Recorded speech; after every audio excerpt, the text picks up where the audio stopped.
Hi guys, so welcome to Prep IS. This is 3 month free crash course for UPSC Prelims 2021. Basically this course started from 17th March and will continue till 20th June. We have completed our economy we have completed our economy for prelims examination. As I told you that in this course we will be covering static portion as well as dynamic portion. So as part of dynamic portion, we are starting with our budget of 2021-22, because this is again very important for prelims examination point of view. From last 3 to 4 years, if you will see, there are lot many questions from the budget.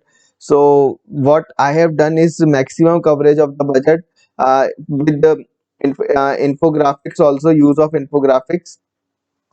So along with this, you can also attempt a 5 high quality full length mock test also. Then on every Sunday we have a doubt clearing session, and study material notes are continuously uploaded on Telegram channel of Prep IS. Link for that you can find in the description of the video. I think you guys are very well aware of all these things now. काफी सारे lectures हो चुके हैं, काफी सारे polity के, economy के, geography के, हिस्ट्री के काफी लेक्चर्स हो गए आ गए हैं, और आप लोगों को पता भी है कि कैसे डाउट रेज करने हैं. तो आई होप कि लेक्चर स्टार्ट करते हैं अपना. ठीक है, तो as part of current affairs we will be starting from union budget analysis 2021-22. This again I am telling you, budget is a very dynamic topic, and you can get around um, sometimes you get around 2-3 questions, sometimes you get around 1 or 2 questions, sometimes you do not get any question in prelims examination. But this, considering this factor, from last to 3 to 4 years you will find many questions from related to budget, and for solving those questions, knowing the budget is very important, right? So we will be starting from our union budget analysis 2021-22, right? So in this whole lecture I have covered handwritten notes as well as infographics, everything. Maximum coverage of budget is being provided in this lecture. So ये lecture budget के लिए काफी comprehensive रहेगा और full रहेगा. इसके अलावा आपको budget में कुछ भी नहीं पढ़ना है. मेक श्योर कि आप इसके सारे नोट्स डेवलप कर रहे हो. ठीक है, नोट्स जरूर इन सबके डेवलप करते रहना. ठीक है, सो स्टार्टिंग विद, मैं आपको कुछ बेसिक्स बता देता हूँ. एक्सपेंडिचर, जो भी हमने इकोनॉमी में अभी तक पढ़ा है, जिन्होंने पूरे लेक्चर्स देख लिए हैं उनको बजट बहुत आसानी से समझ में आएगा. जिसने नहीं देखे हैं वो लोग थोड़ा सा स्ट्रगल करेंगे, बट अगेन मैं साइड बाय साइड आपको बेसिक डेफिनेशंस बताता जाऊंगा. ठीक है, तो एक्सपेंडिचर मतलब होता है व्यय, मतलब खर्चा. हिंदी में क्या बोलते हैं, सिर्फ व्यय बोलते हैं. ठीक है, तो इन दिस बजट गवर्नमेंट ने जो बजट रखा है वो रखा है आपका 34,83,236 करोड़ का. ठीक है, टोटल बजट कितना रखा गया है, 34 लाख करोड़ का, 34 लाख करोड़ का. ठीक है, as per the revise estimates जो 2020-21, देखो दो चीजें होती है, एक बजट एस्टिमेट होता है और एक रिवाइज एस्टिमेट होता है. जो बजट एस्टिमेट होता है वो फाइनेंशियल ईयर स्टार्ट होने से पहले जो आपका फरवरी में बजट रखा जाता है ना, उसमें बता दिया जाता है. और रिवाइज्ड एस्टिमेट होता है आपका, एक तो मिड ईयर में होता है और दूसरा होता है एंड ईयर में, मतलब साल के लास्ट में. ठीक है, बजट एस्टिमेट जो हम एक्सपेक्टेड खर्चा करने वाले हैं, और revised estimate is the actual value जो हमने खर्चा किया है.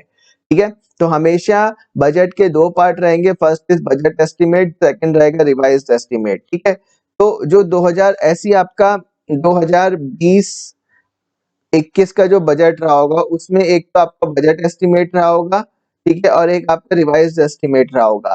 ठीक है, तो as per revised estimate the government spend, मतलब जो गवर्नमेंट ने एक्चुअल एक्सपेंडिचर करा था लास्ट ईयर, वो क्या है, 34,50,305 करोड़. ठीक है, which is 13% higher than the budget estimate. मतलब जो बजट एस्टिमेट लास्ट ईयर रखा गया था उसका 13% ज्यादा आपका एक्चुअल एक्सपेंडिचर हुआ है. ठीक है, तो अब उसके बाद हमारे पास आता है जीडीपी ग्रोथ. जो इस साल जीडीपी ग्रोथ एक्सपेक्टेड करी गई है वो करी गई है 2021-22 में, वो करी गई 14.4%. ठीक है, अब हमने पढ़ लिया था नॉमिनल जीडीपी क्या होता है और रियल जीडीपी क्या होता है. ठीक है, दोनों चीजें हमने डिस्कस कर ली थी. ठीक है, तो नॉमिनल जीडीपी होता है रियल जीडीपी प्लस इन्फ्लेशन. मैंने आपको एक चीज बताई थी कि nominal GDP is real GDP plus inflation, ये हमने डिस्कस किया था। जब हम रियल जीडीपी में इन्फ्लेशन ऐड कर देते हैं that becomes your nominal GDP, right. So nominal GDP is for the current year, मतलब बेसिकली करंट ईयर में कितनी जीडीपी रहनी रहेगी, और रियल जीडीपी मतलब होता है compare to the base year, compare to the base year हमारी जीडीपी कितनी रही थी, ठीक है। तो जो हम 6% बोलते हैं, 7% ग्रोथ बोलते हैं ना, वो हम बेसिकली रियल जीडीपी की बात कर रहे होते हैं, ठीक है। नॉमिनल जीडीपी हमेशा 10%, 11%, 12%, 13% इस रेंज में रहती है। तो जो इस साल हमारा नॉमिनल जीडीपी एक्सपेक्टेड करा गया है वो 14.4% किया गया है, ठीक है। तो मैंने आपको, जब हमने जीडीपी चैप्टर लिया था, मैंने आपको बताया था जो पूरा ईयर होता है वो Q1, Q2, Q3 और Q4 यानी 4 क्वार्टर में डिवाइडेड होता है, हर क्वार्टर में 3 मंथ्स होते हैं, ठीक है। तो जब हम Q1 जीडीपी की बात करेंगे, जब हम Q1 जीडीपी की बात करेंगे, Q1 जीडीपी की जब हम बात करेंगे तो उसमें हम बेसिकली देखेंगे आपका कि लास्ट ईयर के Q1 में कितना रहा था, उसके बेसिक उसके कंपैरिजन में ईयर ऑन ईयर ग्रोथ कितनी हुई है, ठीक है। तो सपोज अगर 6% ईयर ऑन ईयर ग्रोथ हुई है तो इसका मतलब क्या हो गया आपका, तो जो जीडीपी ग्रोथ है आपकी वो 6% है, ठीक है। ये सब हम चैप्टर में डिस्कस कर चुके हैं ऑलरेडी, ज्यादा डिटेल में मैं नहीं जाऊंगा इसमें, ठीक है। Then comes your deficits. देखो जब डेफिसिट्स की बात करते हैं कुछ आपको टारगेट याद रखने पड़ते हैं कि डायरेक्टली स्टेटमेंट वाइज टारगेट आपसे पूछे जा सकते हैं। तो रेवेन्यू डेफिसिट का जो टारगेट रखा गया है बजट में वो 5.1% रखा गया है 2021-22 का। फिस्कल डेफिसिट का टारगेट 6.8% रखा गया है 2021-22 का। और गवर्नमेंट एम्स टू रिड्यूस, मतलब फिस्कल डेफिसिट को रिड्यूस करना है 4.5% of the GDP by 2025-26, right. तो 2025-26 तक जो आपका फिस्कल डेफिसिट है वो गवर्नमेंट का टारगेट है 4.5% ऑफ जीडीपी लेके आना, ठीक है। क्लियर है, ये आपका प्रीलिम्स पॉइंट ऑफ व्यू से तीनों पॉइंट बहुत इंपॉर्टेंट है, इनकी डिटेल में डिस्कशन अभी हम आगे करेंगे, ठीक है। ये सब मैंने आपको फर्स्ट स्लाइड में थोड़ा सा इंट्रोडक्शन देने के लिए बजट का यहाँ इंट्रोड्यूस कर दिया है, राइट। सो देन उसके बाद जो आपको जो सबसे ज्यादा हाईएस्ट एनुअल इंक्रीज, सबसे ज्यादा जो सालाना बढ़ोतरी हुई है बजट में वो मिनिस्ट्री ऑफ जल शक्ति की हुई है 64%, followed by ministry of consumer affairs, food and public distribution 48%, ministry of communications 31%। तो याद रखना सबसे ज्यादा जो एनुअल इंक्रीज हुआ है बजट में वो मिनिस्ट्री 2019-20 के कंपैरिजन में वो आपका मिनिस्ट्री ऑफ जल शक्ति के रिस्पेक्ट, मिनिस्ट्री ऑफ जल शक्ति में हुआ है, followed by ministry of consumer affairs, food, public distribution, ministry of communication. आप एक लाइन और ऐड कर लो कहीं आप लोगों को जगह मिले कि जो सबसे ज्यादा एलोकेशन हुई है वो मिनिस्ट्री ऑफ डिफेंस में हुई है, सबसे ज्यादा जो बजट एलोकेशन किया गया है वो मिनिस्ट्री ऑफ डिफेंस में किया गया है, ठीक है। और सबसे ज्यादा जो एनुअल इंक्रीज हुआ है compare to 2019-20 is ministry of Jal Shakti, ministry then followed by ministry of consumer affairs, food and public distribution, then ministry of communications, ठीक है। नाउ अब हम बात करेंगे मेन टैक्स प्रपोजल्स क्या क्या रहे हैं इस बजट में, बहुत इंपॉर्टेंट पॉइंट है। सबसे पहले तो देयर कोई भी इनकम टैक्स रेट में इंडिविजुअल्स या कॉर्पोरेशंस के लिए कोई भी चेंज नहीं किया गया है इस बजट में, ठीक है। देन उसके बाद है आपका limit on tax free income from provident funds, मतलब जो आपको प्रोविडेंट फंड से जो इंटरेस्ट रेट पे प्रोविडेंट फंड पे जो आपको इंटरेस्ट रेट मिलता है, प्रोविडेंट फंड पे जो इंटरेस्ट रेट मिलता है उसकी लिमिट बढ़ा के इन्होंने 2.5 लाख रुपए कर दी है, मतलब 2.5 लाख रुपए इंटरेस्ट तक कोई भी टैक्स नहीं लगेगा, ठीक है। Tax exemption on the interest income on the employees contributions to provident funds will be limited up to 2.5 lakh rupees, ठीक है। देन उसके बाद आपका आता है एक्सटेंशन और टैक्स इंसेंटिव्स बाय ईयर, ठीक है। जो आपका सेक्शन 80C आपने सुना होगा, section 80C of income tax act, आपको कुछ इन्वेस्टमेंट्स पे आप जो भी आपके कुछ इन्वेस्टमेंट्स होते हैं, जैसे अगर आपने हाउसिंग लोन लिया है या फिर आपने कहीं पे इन्वेस्ट किया है या फिर startups investing in capital gains, तो उसके बेसिस पे आप टैक्स क्लेम कर सकते हो, मतलब अपनी अपनी टैक्सेबल इनकम अपनी रिड्यूस कर सकते हो, ठीक है। तो ये आपका 1.5 लाख तक का आपका यहाँ पे टैक्स डिडक्शन हो जाता है, मतलब जो भी आपकी टैक्सेबल इनकम होती है, जो भी आपकी टैक्सेबल इनकम होती है, ये याद रखना सेक्शन 80C टैक्सेबल इनकम में से 1.5 लाख रुपए तक आप माइनस कर सकते हो, इस तरीके से आपका टैक्स भी कम हो जाएगा, ठीक है, प्रोवाइडेड कि आपने हाउस लोन लिया हो या फिर आपका अफोर्डेबल हाउसिंग प्रोजेक्ट्स के अंदर आपका इन्वेस्टमेंट हो या स्टार्टअप्स में हो या फिर कैपिटल गेन्स वगैरह में आपने स्टार्टअप किया हो, मतलब वो सॉरी इन्वेस्ट किया हो, investing capital gains in startups, ठीक है। तो ये सब एरियाज हैं यहाँ पे बेसिकली ये आप सेक्शन 80C के तहत इनकम टैक्स एक्ट के तहत ये सारे टैक्स आप क्लेम कर सकते हो, ठीक है। देन आपके पास आता है एक नया सेस लगाने जा रहे हैं लोग, agriculture and infrastructure development cess, ठीक है। ये जो सेस है आपका, ये कुछ इंपोर्टेड आइटम्स जैसे कि gold, silver, alcoholic beverages, coal, cotton and ये सब कैटेगरीज आपको याद रखनी है। किस किस पे लग रहा है? कुछ इंपोर्टेड आइटम्स जैसे कि gold, silver, alcoholic beverages, coal, cotton, और इसी के साथ साथ जो इस पे बेसिक कस्टम ड्यूटी लग रही थी इन सब प्रोडक्ट्स पे, इंपोर्टेड आइटम्स पे, वो सब रिड्यूस कर दी जाएगी by an equal amount of agriculture, and जितना ये सेस लग रहा है उतना ही इक्वल अमाउंट की बेसिक कस्टम ड्यूटी भी रिड्यूस कर दी जाएगी। यानी कहने का मतलब है जो आपका कस्टम ड्यूटी है उसको सेस में कन्वर्ट किया जा रहा है, ठीक है। जो आपका कस्टम ड्यूटी है उसको सेस में कन्वर्ट किया जा रहा है, ठीक है। देन आपका पेट्रोल पे लगेगा, डीजल पे लगेगा एट द रेट ऑफ ₹2.5 और ₹4 पर लीटर रिस्पेक्टिवली, ठीक है, with equivalent cuts in the excise duty. देखो ये जो एक्साइज ड्यूटी है ना, ये स्टेट के रेवेन्यू का एक बहुत बड़ा हिस्सा है, ठीक है। अब गवर्नमेंट क्या कर रही है, इस पॉइंट पे काफी ज्यादा आपका डिबेट भी हुई थी कि गवर्नमेंट क्या कर रही है, इस एक्साइज ड्यूटी को कम करके इसे एग्रीकल्चर इंफ्रास्ट्रक्चर डेवलपमेंट सेस में कन्वर्ट कर रही है। अब हमें पता है कि सेस और सरचार्ज में डिफरेंस मेन यही होता है कि जो सेस होता है वो 100% आपका सेंटर के पास जाता है, ठीक है। तो इसका मतलब क्या है, as cess is not part of divisible pool of revenue. Cess कभी भी स्टेट के साथ डिवाइड नहीं किया जाता है, वो पूरा का पूरा सेंटर के पास रहता है, इसलिए उनकी स्टेट्स की रेवेन्यू रिसिप्ट पे बहुत ज्यादा इम्पैक्ट पड़ेगा इस चीज का, ठीक है। इसलिए स्टेट्स ने इस चीज पे काफी ज्यादा क्वेश्चन भी उठाए थे, काफी ज्यादा क्वेश्चन भी रेज किए थे। आई होप यहाँ तक क्लियर है आप लोगों को। ये कि नया सेस लगने जा रहा है, एग्रीकल्चर इंफ्रास्ट्रक्चर डेवलपमेंट सेस, जो कि इन सब आइटम्स पे लगेगा, और ये एक्साइज ड्यूटी वाला जो पॉइंट है ना, इससे स्टेट की रेवेन्यू रिसिप्ट पे बहुत ज्यादा फर्क पड़ने वाला है, क्योंकि सेस हमेशा प्रीलिम्स पॉइंट ऑफ व्यू से भी याद रखना, सेस हमेशा सेंटर के पास रहता है, ये स्टेट्स के साथ कभी भी शेयर नहीं किया जाता है, ठीक है। ये पॉइंट आप लोग बिल्कुल याद रखना, ठीक है। सबसे पहले तो there is no change in income tax rates for individual corporations, then आपका limit on tax free income from provident funds, then extension on tax incentives by a year up to end of fiscal year 2021-22 तक आप मतलब at the end of the year तक अपना section 80C के तहत tax exemption को claim कर सकते हो, ठीक है। अगर आपने कहीं हाउसिंग प्रोजेक्ट या फिर अफोर्डेबल हाउसिंग प्रोजेक्ट्स या फिर स्टार्टअप्स वगैरह इन सब एरियाज में अगर आपने कुछ भी इन्वेस्ट किया है, या अगर आप इन सब कैटेगरी में आपका इन्वेस्टमेंट आता है तो, ठीक है। ये वाला सेस बहुत इंपॉर्टेंट है, ये प्रीलिम्स पॉइंट ऑफ व्यू से आप लोग याद रखना है, इस पर डायरेक्ट क्वेश्चन आ सकता है, agriculture and infrastructure development cess, ठीक है।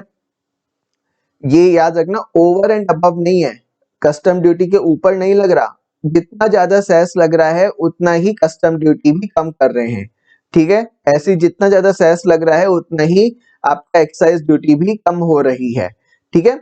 तो ऐसा कभी स्टेटमेंट में आ जाए over and above the custom duty या over and above the excise duty, तो वो स्टेटमेंट गलत होगा, क्योंकि they will be equivalent cut in excise duty as well as basic custom duty भी उतने ही अमाउंट से आपका रिड्यूस होगा इसमें, ठीक है।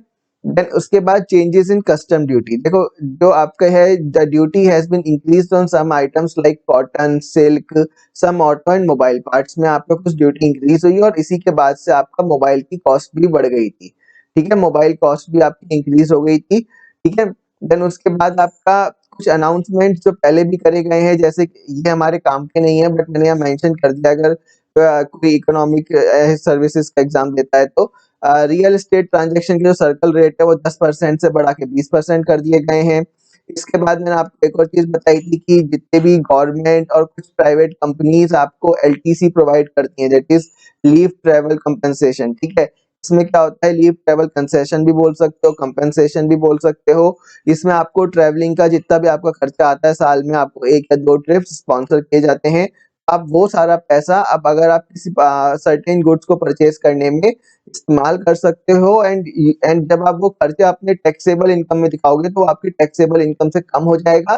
टैक्सेबल इनकम से जब कम हो जाएगा तो आपका टैक्स पेमेंट भी कम हो जाएगा, टैक्स पेमेंट भी आपका रिड्यूस हो जाएगा। ठीक है, ये टैक्सेबल इनकम मतलब जिस इनकम का वो पार्ट जिस पे आपका टैक्स लगेगा। अगर सपोज आपका 3.5 लाख रुपए आपकी सालाना इनकम है, ठीक है, और जो टैक्स ब्रैकेट है वो है 3.3 लाख, मतलब 3.3 लाख से नीचे आपका टैक्स नहीं लगेगा। ठीक है, तो आपका जो ये 3.50 लाख, 3,50,000 माइनस 3,30,000, ठीक है, 0,002, तो ये जो 20,000 रुपए हैं ये आपकी होगी taxable income, right. This will be your taxable income. 3.5 lakh रुपए टैक्सेबल इनकम नहीं होगी, जो एक्चुअल पार्ट है वो होगा टैक्सेबल इनकम। ठीक है, अगर यहाँ पे 5% टैक्स कट रहा है तो 5% ऑफ 2,000, ठीक है, 5% ऑफ 2,000 यानी आपका 100 रुपए, ठीक है, 100 रुपए टैक्स कटेगा। तो अगर आपने सपोज जो भी आपका एलटीसी का क्लेम वगैरह है ना, वो आप इस टैक्सेबल यानी 20,000 रुपए जो भी आपका टैक्सेबल इनकम है इसमें से आप रिड्यूस कर सकते हो। ठीक है, ये आपका प्रोविजन है। इनफैक्ट जो मैंने अभी आपको पिछली स्लाइड में 80C की बात करी थी वो भी यही चलता है, वो भी इसी टैक्सेबल इनकम में से माइनस होता है। ठीक है, आप उसको अपने एक्सपेंडिचर में दिखा सकते हो। ठीक, देन उसके बाद आपका होगा, बजट में बोला गया है कि reopening of income tax assessment will be reduced from 6 years presently to 3 years. This will be again important for ease of doing business report के लिए, ease of doing business report के लिए काफी ज्यादा important ये रहेगा। ठीक है, देन इसके बाद नेक्स्ट पॉइंट रखा गया exemption from audit. Businesses which carry 95%, वो सभी व्यापार जो अपने ट्रांजैक्शन यानी लेन 95% ऑफ देयर ट्रांजैक्शन डिजिटली करते हैं और जिनका turnover and whose turnover is less than 5 crore rupees are exempted from keeping audited accounts। ठीक है, the threshold will be increased to rupees 10 crore. ये जो अब आपका 5 करोड़ की लिमिट वाला फंडा था, अब इसको बढ़ा के 10 करोड़ रुपए कर दिया गया है। मतलब वो सभी बिजनेसेस जो अपना लेन देन का 95% हिस्सा डिजिटल मोड में करते हैं और जिनका annual turnover and whose turnover is less than 10 crore rupees, उनको ऑडिटेड अकाउंट्स रखने की नीड नहीं है अब। ठीक है, वाई, तो इससे क्या है, सबसे पहले तो डिजिटल ट्रांजैक्शन इंक्रीज करने का कोशिश करा गया है, डिजिटल ट्रांजैक्शन इंक्रीज करने की कोशिश करी गई है। इससे क्या होगा, आपका टैक्स बेस इंक्रीज होगा, मतलब टैक्स देने वाले लोग की संख्या बढ़ेगी। इससे क्या होगा, गवर्नमेंट के पास ज्यादा से ज्यादा रेवेन्यू आएगा। आपका जो BEPS base erosion and profit sharing वाला सिस्टम था वो कम होगा। आपका बीईपीएस हम ऑलरेडी डिस्कस कर चुके हैं, base erosion and profit sharing, ठीक है, जिसमें कंपनी क्या करती हैं, जो टैक्स हेवंस हैं अपना एक्चुअल ऑपरेशन उन कंट्रीज में दिखाती हैं ताकि उनको वहां पे टैक्स वहां कम देना पड़े। ठीक है, जैसे कि फॉर एग्जांपल आयरलैंड, ठीक है, जैसे फॉर एग्जांपल आयरलैंड। ठीक, तो इस तरीके से यहाँ पे ये लिमिट बढ़ा दी गई है। ठीक है, तो मेन इसके अलावा कुछ एडिशनल टैक्स प्रपोजल्स हैं, जैसे कि आपका 75 इयर्स एंड अबव जितने भी सीनियर सिटीजन्स हैं जिनकी जिनकी जो इनकम टैक्स है वो सिर्फ और सिर्फ पेंशन और इंटरेस्ट इनकम पर डिपेंड है, ठीक है, उनको आपका इनकम टैक्स रिटर्न फिल करने की नीड नहीं है। ठीक है, क्लियर हो गया पॉइंट। देन आपका ये कुछ डेटा है, आप लोग ये डेटा याद रखना। जो टैक्स रिटर्न फाइलर्स हैं 2014 में लगभग आपका लगभग 3.5 करोड़ मान लो या 3.2 करोड़ मान लो, ठीक है, और 2020 में जो है आपके डेटा इंपॉर्टेंट है, आपका लगभग कुछ 6.5 करोड़, आप एग्जैक्ट डेटा देने की नीड नहीं है, 6.5 करोड़ के आसपास है 2020 में जो जिन्होंने इनकम टैक्स फाइल करी है। तो आप लोग ये सारा डेटा याद रखना। ठीक है, लगभग ऑलमोस्ट डबल हो गए हैं, हमारे। ठीक है, देन आपका ये है आपका reducing time limit for reopening of income tax assessment. मैंने आपको बताया ये 6 साल से 3 साल करने का टारगेट है। ठीक है, देन आपका एक डिस्प्यूट रिजोल्यूशन कमेटी का गठन किया जाएगा for small tax payers. Then आपका जो इनकम टैक्स अपीलेट ट्रिब्यूनल है इसको फेसलेस किया जाएगा। आप लोग मेरे को कमेंट करके बताओ कि जो ये ट्रिब्यूनल्स हैं कॉन्स्टिट्यूशन के कौन से आर्टिकल के तहत बनाई जाती हैं, विच आर्टिकल। ठीक है, आपका इसमें बताओ मेरे को, सेट, स्टेट, ठीक है, देन आपका कैट, ये कौन से आर्टिकल के तहत ये ट्रिब्यूनल्स जो हैं आपके, ये कौन से state administrative tribunal, central administrative tribunal, कौन से आर्टिकल के तहत बनाई जाती हैं, ठीक है। देन इसके बाद मैंने आपको बता दिया increase in limit for tax audit, मतलब जो भी 95% से ज्यादा अपना ट्रांजेक्शन कर रहा है और जिनके टर्नओवर 5 करोड़ या उससे 5 करोड़ है, ठीक है, जिनका टर्नओवर आपका 5 करोड़ है या उससे 5 करोड़ या उससे कम है, वो उनको अब ऑडिटिंग की जरूरत नहीं है। अब ये लिमिट बढ़ा के 10 करोड़ कर दी गई है, ठीक है। देन आपका एडिशनल डिडक्शन ऑफ 1.5 लाख, ये मैंने आप लोगों को बता दिया, on purchase of affordable house, मतलब आप एडिशनल 1.5 लाख अपने टैक्सेबल इनकम में से रिड्यूस कर सकते हो यदि आप अपना ट्रांजेक्शन दिखाते हो for the purchase of some affordable housing, ठीक है। देन आपका eligibility of for claiming tax holiday for startup suppose to be extended by 1 year, ठीक है। आप अपना जो भी टैक्स मतलब स्टार्टअप्स के लिए टैक्स हॉलिडे मतलब होता है, टैक्स हॉलिडे मतलब होता है वो फाइनेंशियल ईयर जिसमें आपको टैक्स पे करने की नीड नहीं है, ठीक है। वो फाइनेंशियल ईयर जिसमें आपको टैक्स पे करने की नीड नहीं है, ठीक है, वो रहेगा आपका क्या बोलते हैं इसको, टैक्स हॉलिडे, ठीक है। वो फाइनेंशियल ईयर जहाँ पे आपको टैक्स पे करने की नीड नहीं है, ठीक है। ये थोड़ा सा डेटा आपको याद रखना, tax return filers in crores and tax payers who opted for direct tax विवाद से विश्वास स्कीम, ठीक है। ये विवाद से विश्वास स्कीम आपका बहुत बार पूछा भी जा चुका है, डायरेक्ट टैक्स से रिलेटेड है, ठीक है। इसमें क्या था कि आप अपना अगर आपने टैक्स पे नहीं किया है अभी तक, तो इससे पहले कि हम आपको एक मौका दे रहे हैं जिसमें आप अपना खुद का डेटा सामने लेके आ सकते हो, खुद आप इनकम टैक्स के सामने आके अपना टैक्स पे कर दो, आपके ऊपर कोई भी फाइन नहीं लगेगा, कुछ भी नहीं लगेगा, फीस सीधा सीधा जितना टैक्स है उतना उतना पे कर दो, ठीक है। तो कितने टैक्स पेयर्स ने इसका इस्तेमाल करा है, लगभग 1.5 लाख लोगों ने इस स्कीम का इस्तेमाल किया है, ठीक है। 1 लाख और 20 मतलब लगभग 1.5 लाख लोगों ने इसका इस्तेमाल किया है, ठीक है। ये थोड़ा सा आपका डायरेक्टली पॉइंट्स के लिए इंपॉर्टेंट है, ठीक है।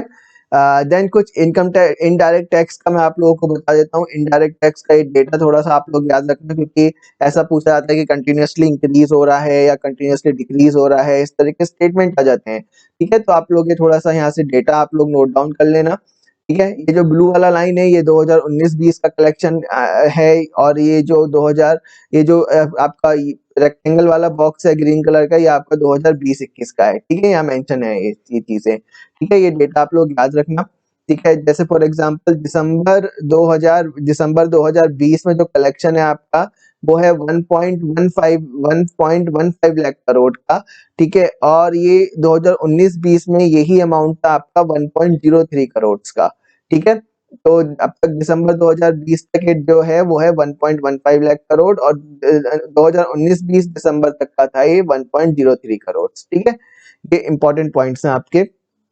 देन उसके बाद कुछ पॉइंट्स रखे गए हैं इनडायरेक्ट टैक्स को हम कैसे बढ़ाएं, कि कैसे हमारे पास ज्यादा टैक्स आए। सबसे पहले जितने बहुत सारी जो कस्टम ड्यूटीज है उनको सिंपल करेंगे, ठीक है।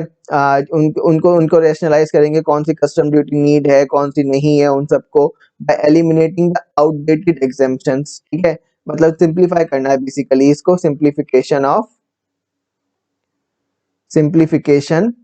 ऑफ कस्टम्स ड्यूटी, ठीक है।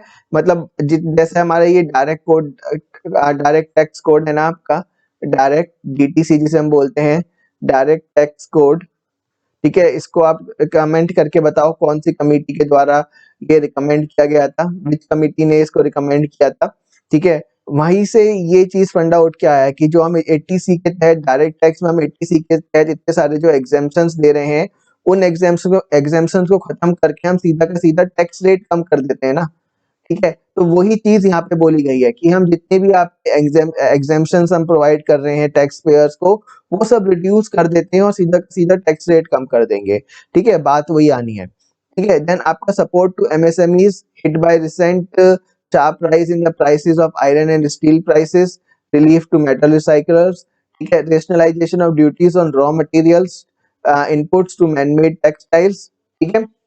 रॉ मटेरियल्स जो मैन मेड टेक्सटाइल्स वगैरह के लिए इस्तेमाल होते हैं। Then rationalisation of custom duty on gold and silver, then increase in duty on solar inverters and lanterns to promote domestic production, ठीक है, डोमेस्टिक प्रोडक्शन। देन यहाँ से आपको पता होना चाहिए what are countervailing duties, countervailing duties, ठीक है, ये सब आप ये पता होना चाहिए आपको काउंटर वेलिंग ड्यूटीज क्या होता है। ठीक है, काउंटर वेलिंग ड्यूटीज का पर्पस होता है जो भी इंपोर्ट आपका डोमेस्टिक प्राइस से कम में हो रहा है, उनके ऊपर एक ड्यूटी लगाई जाती है, कस्टम ड्यूटी एडिशनली लगाई जाती है, जिससे वो डोमेस्टिक प्राइस के लेवल पे आ जाएं। अदरवाइज क्या होगा, लोग इंपोर्टेड आइटम्स का इस्तेमाल करना शुरू कर देंगे और डोमेस्टिक प्रोडक्शन हमारा काफी ज्यादा डिक्रीज हो जाएगा। काउंटर वेलिंग ड्यूटीज, ठीक है। देन आपका infrastructure and development cess on small number of items, हम ऑलरेडी डिस्कस कर चुके हैं कि agriculture infrastructure and development cess आपका डेवलप किया जाएगा। ठीक है, ये रहा आपका agriculture infrastructure development cess will be levied on some imported items जैसे कि gold, silver, alcoholic beverages, coal, cotton. Basic custom duty will be reduced by an equal amount. ठीक है, ये हम ऑलरेडी डिस्कस कर चुके हैं इसमें। ठीक है, ये वाला पॉइंट किन किन आइटम्स पे लगना है ये आपको याद रखना है। ठीक है, देन नेक्स्ट आता है policy highlights. This is again very important. Policy highlights में हम बेसिकली पढ़ेंगे कि पॉलिसी लेवल पे क्या क्या चेंजेस इंट्रोड्यूस करे गए हैं।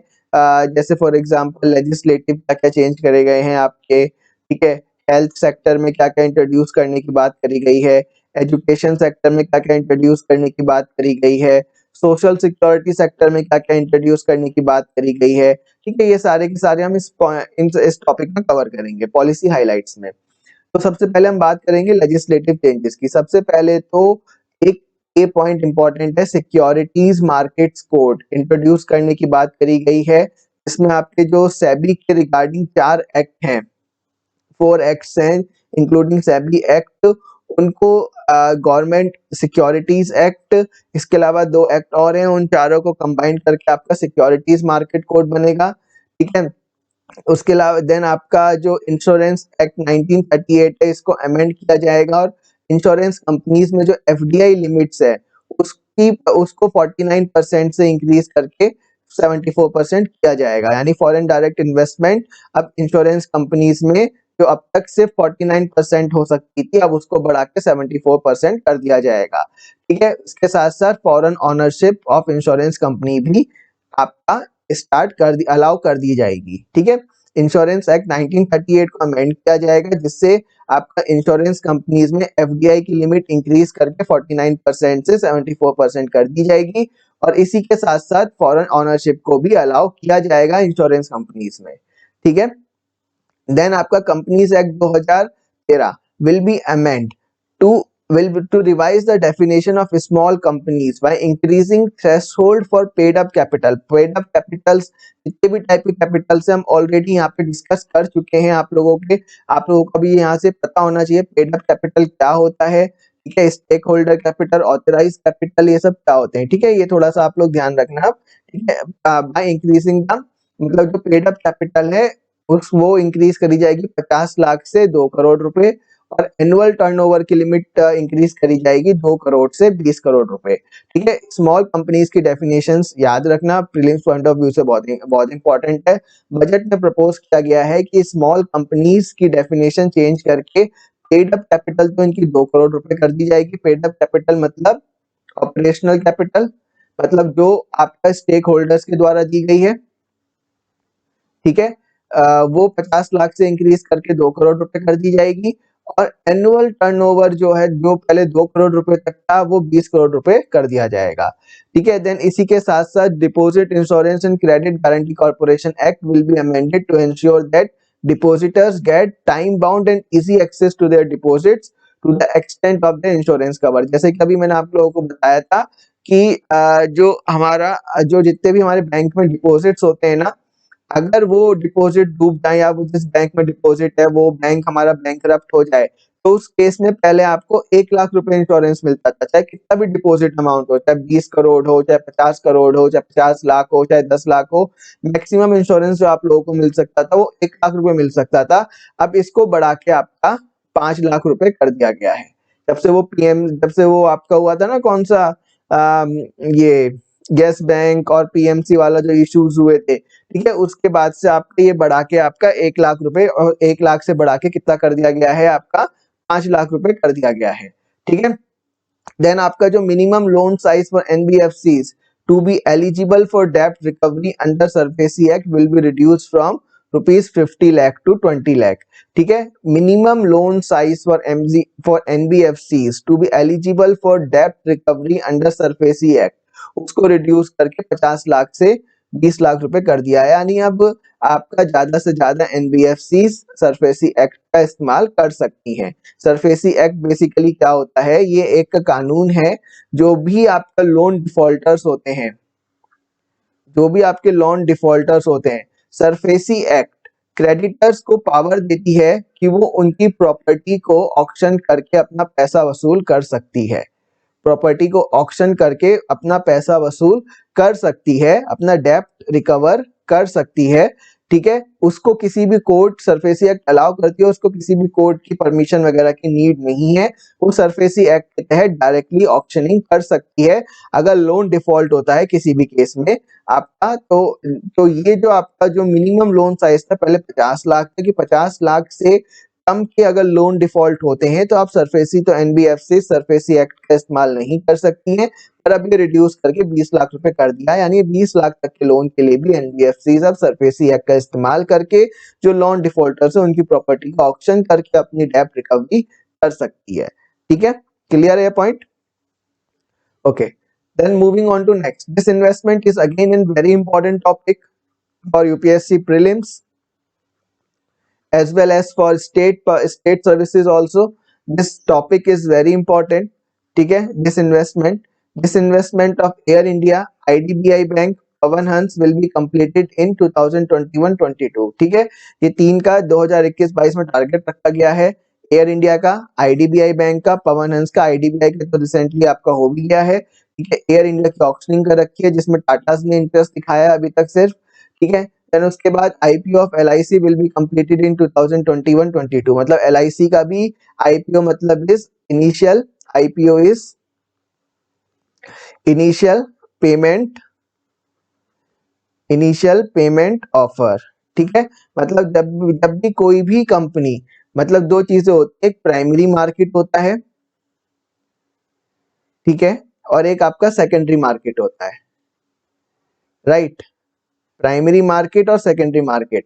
तो जो आपका प्राइमरी मार्केट होता है ना, जो आपका प्राइमरी मार्केट होता है वो होता है जहां पे company for the first time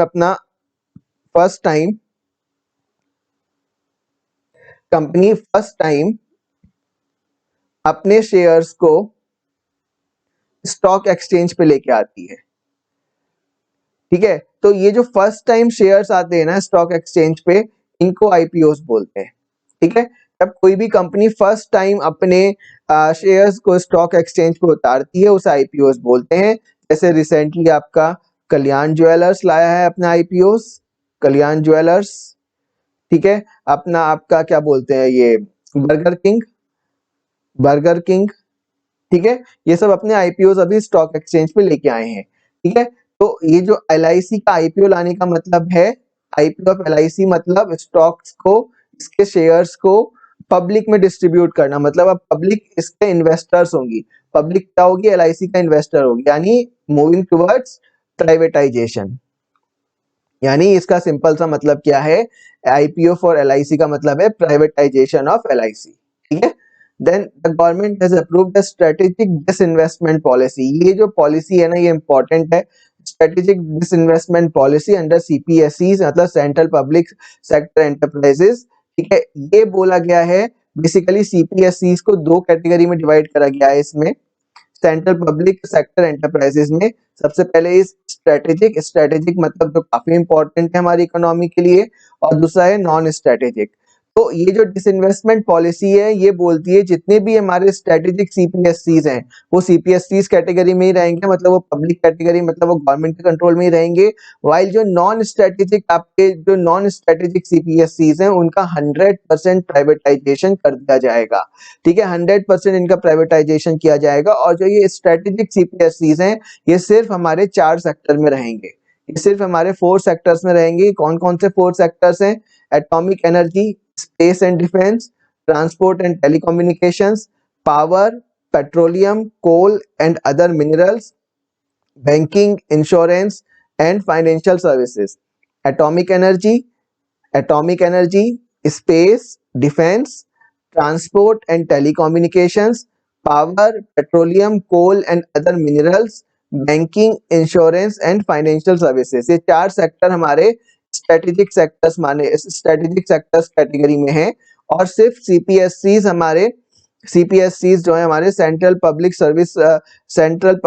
ये स्टेट एंटरप्राइजेस, ठीक है, ये सारे के सारे सिर्फ इन 4 सेक्टर में रहेंगे। बाकी जितने भी सीपीएससीज हैं यानी पीएसयूज हैं, बेसिकली सीपीएससीज मतलब पीएसयूज, वो सारे के सारे आपके 100% प्राइवेटाइज कर दिए जाएंगे, ठीक है। Then states will be incentivised to disinvest their public sector companies. State की भी अपनी पब्लिक सेक्टर कंपनीज होती हैं, ठीक है, स्टेट की भी अपनी पब्लिक सेक्टर कंपनीज होती हैं, जैसे आपका यूपीपीसीएल हो गया यूपी का, Uttar Pradesh power corporation limited. तो स्टेट्स को इंसेंटिवाइज मतलब उनके शेयर्स को इंक्रीज, जो जो उनको सेंटर से ग्रांट्स वगैरह मिलते हैं या जो सेंटर से पैसा मिलता है, वो एडिशनल मिलेगा अगर वो अपने पब्लिक सेक्टर कंपनीज को डिसइन्वेस्ट करते हैं यानी उनको प्राइवेटाइज करते हैं। इसी के साथ साथ एक special purpose vehicle will be created to monetise the government owned lands, ठीक है। जो हमारे गवर्नमेंट के लैंड हैं जो अनयूज्ड पड़े हैं उनको मोनेटाइज मतलब अब उनको मोनेटाइज करने के लिए एक स्पेशल पर्पस व्हीकल का इस्तेमाल किया जाएगा। मतलब जैसे कि आपने रेलवे ट्रैक्स देखे होंगे, रेलवे ट्रैक्स के चारों तरफ ये रेलवे का लैंड होता है, ये सारा रेलवे का लैंड होता है। तो इनको मोनेटाइज करना मतलब यहाँ पे आप सोलर पैनल्स लगा रहे हो या फिर ये जो स्पेस है उसको आप एडवर्टाइजमेंट के लिए दे रहे हो, तो यहाँ से आपका रेंट वगैरह आएगा, जो भी एडवर्टाइजमेंट लाएंगे, एडवर्टाइजमेंट के लिए आपने दे रखा है ये सारा एरिया, ठीक है, लोगों को। तो इसको बोलते हैं मोनेटाइजेशन ऑफ अनयूज्ड लैंड्स, मतलब जो अनयूज्ड लैंड्स है आप वहां से भी अब आप इनकम जनरेट कर रहे हो, that is the monetisation of government owned land, ठीक है। जैसे बहुत सारे आपके पीएसयूज हैं, उनके बहुत सारे लैंड आपके अनयूज्ड पड़े हैं, मतलब ऐसी बेकार पड़े हैं, ठीक है। तो उनको भी इस्तेमाल करके अब अपना रेवेन्यू जनरेट करने का इनका टारगेट है, और ये इसके लिए एक स्पेशल पर्पस व्हीकल आपका क्रिएट किया जाएगा, ठीक है। ये 4 सेक्टर याद रखने, 4 सेक्टर बहुत इंपॉर्टेंट है prelims as well as mains point of view से, ठीक है। देन फाइनेंस सेक्टर में, फाइनेंस में क्या चेंजेस, सबसे पहले तो एक asset reconstruction company limited and एक एसेट मैनेजमेंट कंपनी क्रिएट करी जाएगी to consolidate and take over the existing stress डेब्ट and manage and dispose the assets, ठीक है। स्ट्रेस डेब्ट कौन से होते हैं आपके,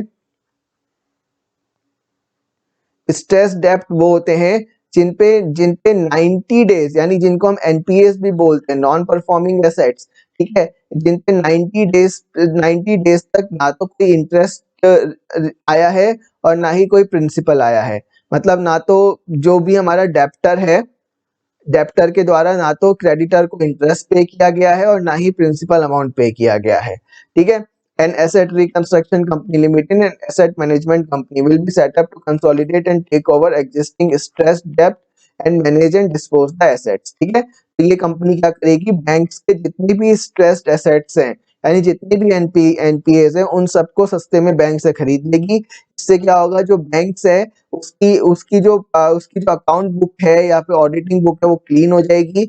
और इस कंपनी का स्पेसिफिकली काम होगा डेब्ट रिकवरी थ्रू एनी मींस, मतलब उसे अगर ऑक्शन करना है तो ऑक्शन करे, उसको अगर कस्टमर से जिस भी तरीके से पैसा निकालना है लीगल तरीके से उस तरीके से पैसा निकालेगी। इसका मतलब टोटल पर्पस इसका सिर्फ इतना रहेगा आपका, इसका टोटल पर्पस आपका रहेगा कि जो भी आपका डेप्ट है उसको रिकवर करना जो डेप्टर है उससे, ठीक है। देन आपका institutional framework will be created for the corporate bond market to instil confidence among participants, enhance liquidity of secondary markets, ठीक है। This is again very important, corporate bond market को स्ट्रॉन्ग करा जाए और लिक्विडिटी लाई जाए secondary markets में। Secondary market मैंने आपको बताया था अभी, प्राइमरी मार्केट बताया था ना, सेकेंडरी मार्केट भी सुन लो। सेकेंडरी मार्केट वो होता है जहाँ पे ऑलरेडी एग्जिस्टिंग शेयर्स की डीलिंग होती है, ऑलरेडी एग्जिस्टिंग शेयर्स की डीलिंग होती है। मतलब जैसे अगर रिलायंस के शेयर्स हैं या टाटा के शेयर्स हैं या फिर टीसीएस के शेयर्स हैं, इन्फोसिस के शेयर्स हैं, जब इन सब की ट्रेडिंग होती है ना वो सब आपका सेकेंडरी मार्केट कैटेगरी में आता है। और उन शेयर्स की ट्रेडिंग जो फॉर द फर्स्ट टाइम हो रही है वो सारा आपका प्राइमरी मार्केट में आएगा, ठीक है। क्लियर है ये पॉइंट यहाँ से, वो सेकेंडरी मार्केट्स का है, ठीक है। देन नेक्स्ट पॉइंट आता है कॉमर्स एंड इंडस्ट्री। सबसे पहले इसमें क्या है, 7 टेक्सटाइल पार्क्स एस्टेब्लिश किए जाएंगे अगले 3 साल में। ठीक है, उनका मेन पर्पस होगा increase in exports. Textile is the largest, one of the largest. सबसे ज्यादा एम्प्लॉयमेंट कौन प्रोवाइड करता है, हमारा कंस्ट्रक्शन सेक्टर करता है, कंस्ट्रक्शन सेक्टर। ठीक है, it is one of the largest employment creation sector. ठीक है, बट यहाँ पे 90% आपका ये आपका इनफॉर्मल अनऑर्गेनाइज्ड जॉब्स हैं सारी। ठीक है, और लगभग यहाँ पे women is the maximum employer here. ठीक है, मैक्सिमम जो वर्कर हैं वो वुमेन हैं, और ये इनफॉर्मल और अनऑर्गेनाइज सेक्टर में आता है, क्योंकि यहाँ पे 90% जो आपकी जो लेबर है वो 90% आपकी इनफॉर्मल और अनऑर्गेनाइज सेक्टर है। मतलब जहाँ पे गवर्नमेंट रेगुलेशंस फॉलो नहीं होती, वहाँ पे 12 घंटे काम कराया जा रहा है तो ओवर टाइम नहीं मिल रहा है। तो इस तरीके से आपका बेसिकली इनफॉर्मल सेक्टर होता है। ठीक है, देन इसके बाद इनकॉर्पोरेशन ऑफ 1% कंपनीज भी अलाउ कर दिया गया है। ठीक है, NRIs will also be allowed to start 1% companies. अब ये 1% कंपनीज क्या होती है, इसके लिए भी मैंने आपको ऐड कर दिया है नेक्स्ट स्लाइड में। हालांकि एग्जाम पॉइंट ऑफ व्यू से इंपॉर्टेंट नहीं है, बट अगेन सुन लो, जो कंपनीज इनकॉर्पोरेशन रूल 2014 है उसका रूल 6(1) आपका मैंडेटरी, इसकी यहाँ से देख लो पहले, कंपनीज एक्ट 2013 का जो सेक्शन 2 है उसका 62nd क्लॉज 1% कंपनी डिफाइन करता है। इसका मतलब क्या है, a company which has only 1% as a member, मतलब उसके जो बोर्ड ऑफ मेंबर्स हैं उसमें सिर्फ आपका एक ही बंदा होगा, उसको बोला जाएगा 1% कंपनी। ठीक है, ये जो 1% कंपनी का कंसेप्ट है ये एक कमिटी डॉक्टर जे ईरानी के अंतर्गत गठन की गई थी, यानी जे ईरानी कमेटी के द्वारा। कौन सी कमेटी के द्वारा, जे ईरानी कमेटी के द्वारा 2005 में 1% कंपनी का आपका कंसेप्ट इंट्रोड्यूस किया गया था, और उसके बाद ये कंसेप्ट आपका कंपनीज एक्ट 2013 में लाया गया है। इसका मेन उद्देश्य ये था कि यदि कोई भी बंदा जो जिसके पास कैपेबिलिटी है, मतलब स्किल्स है, इनोवेटिव आइडिया है, तो ऐसे बंदे को आप कंपनी बनाने से नहीं रोकना चाहिए आपको, जस्ट बिकॉज कि उसके पास और मेंबर्स नहीं है बोर्ड ऑफ मेंबर्स में। ठीक है, तो इसी बेसिस पे डॉक्टर जे ईरानी ने 2005 में ये बेसिकली स्टार्टअप्स को प्रमोट करने के लिए किया गया है। ये जो किया गया है, जो स्टेप लिया गया है, आपका इनकॉर्पोरेशन ऑफ 1% कंपनीज को एनकरेज किया जाएगा। ठीक है, such as removal of restrictions on paid up capital and turnover.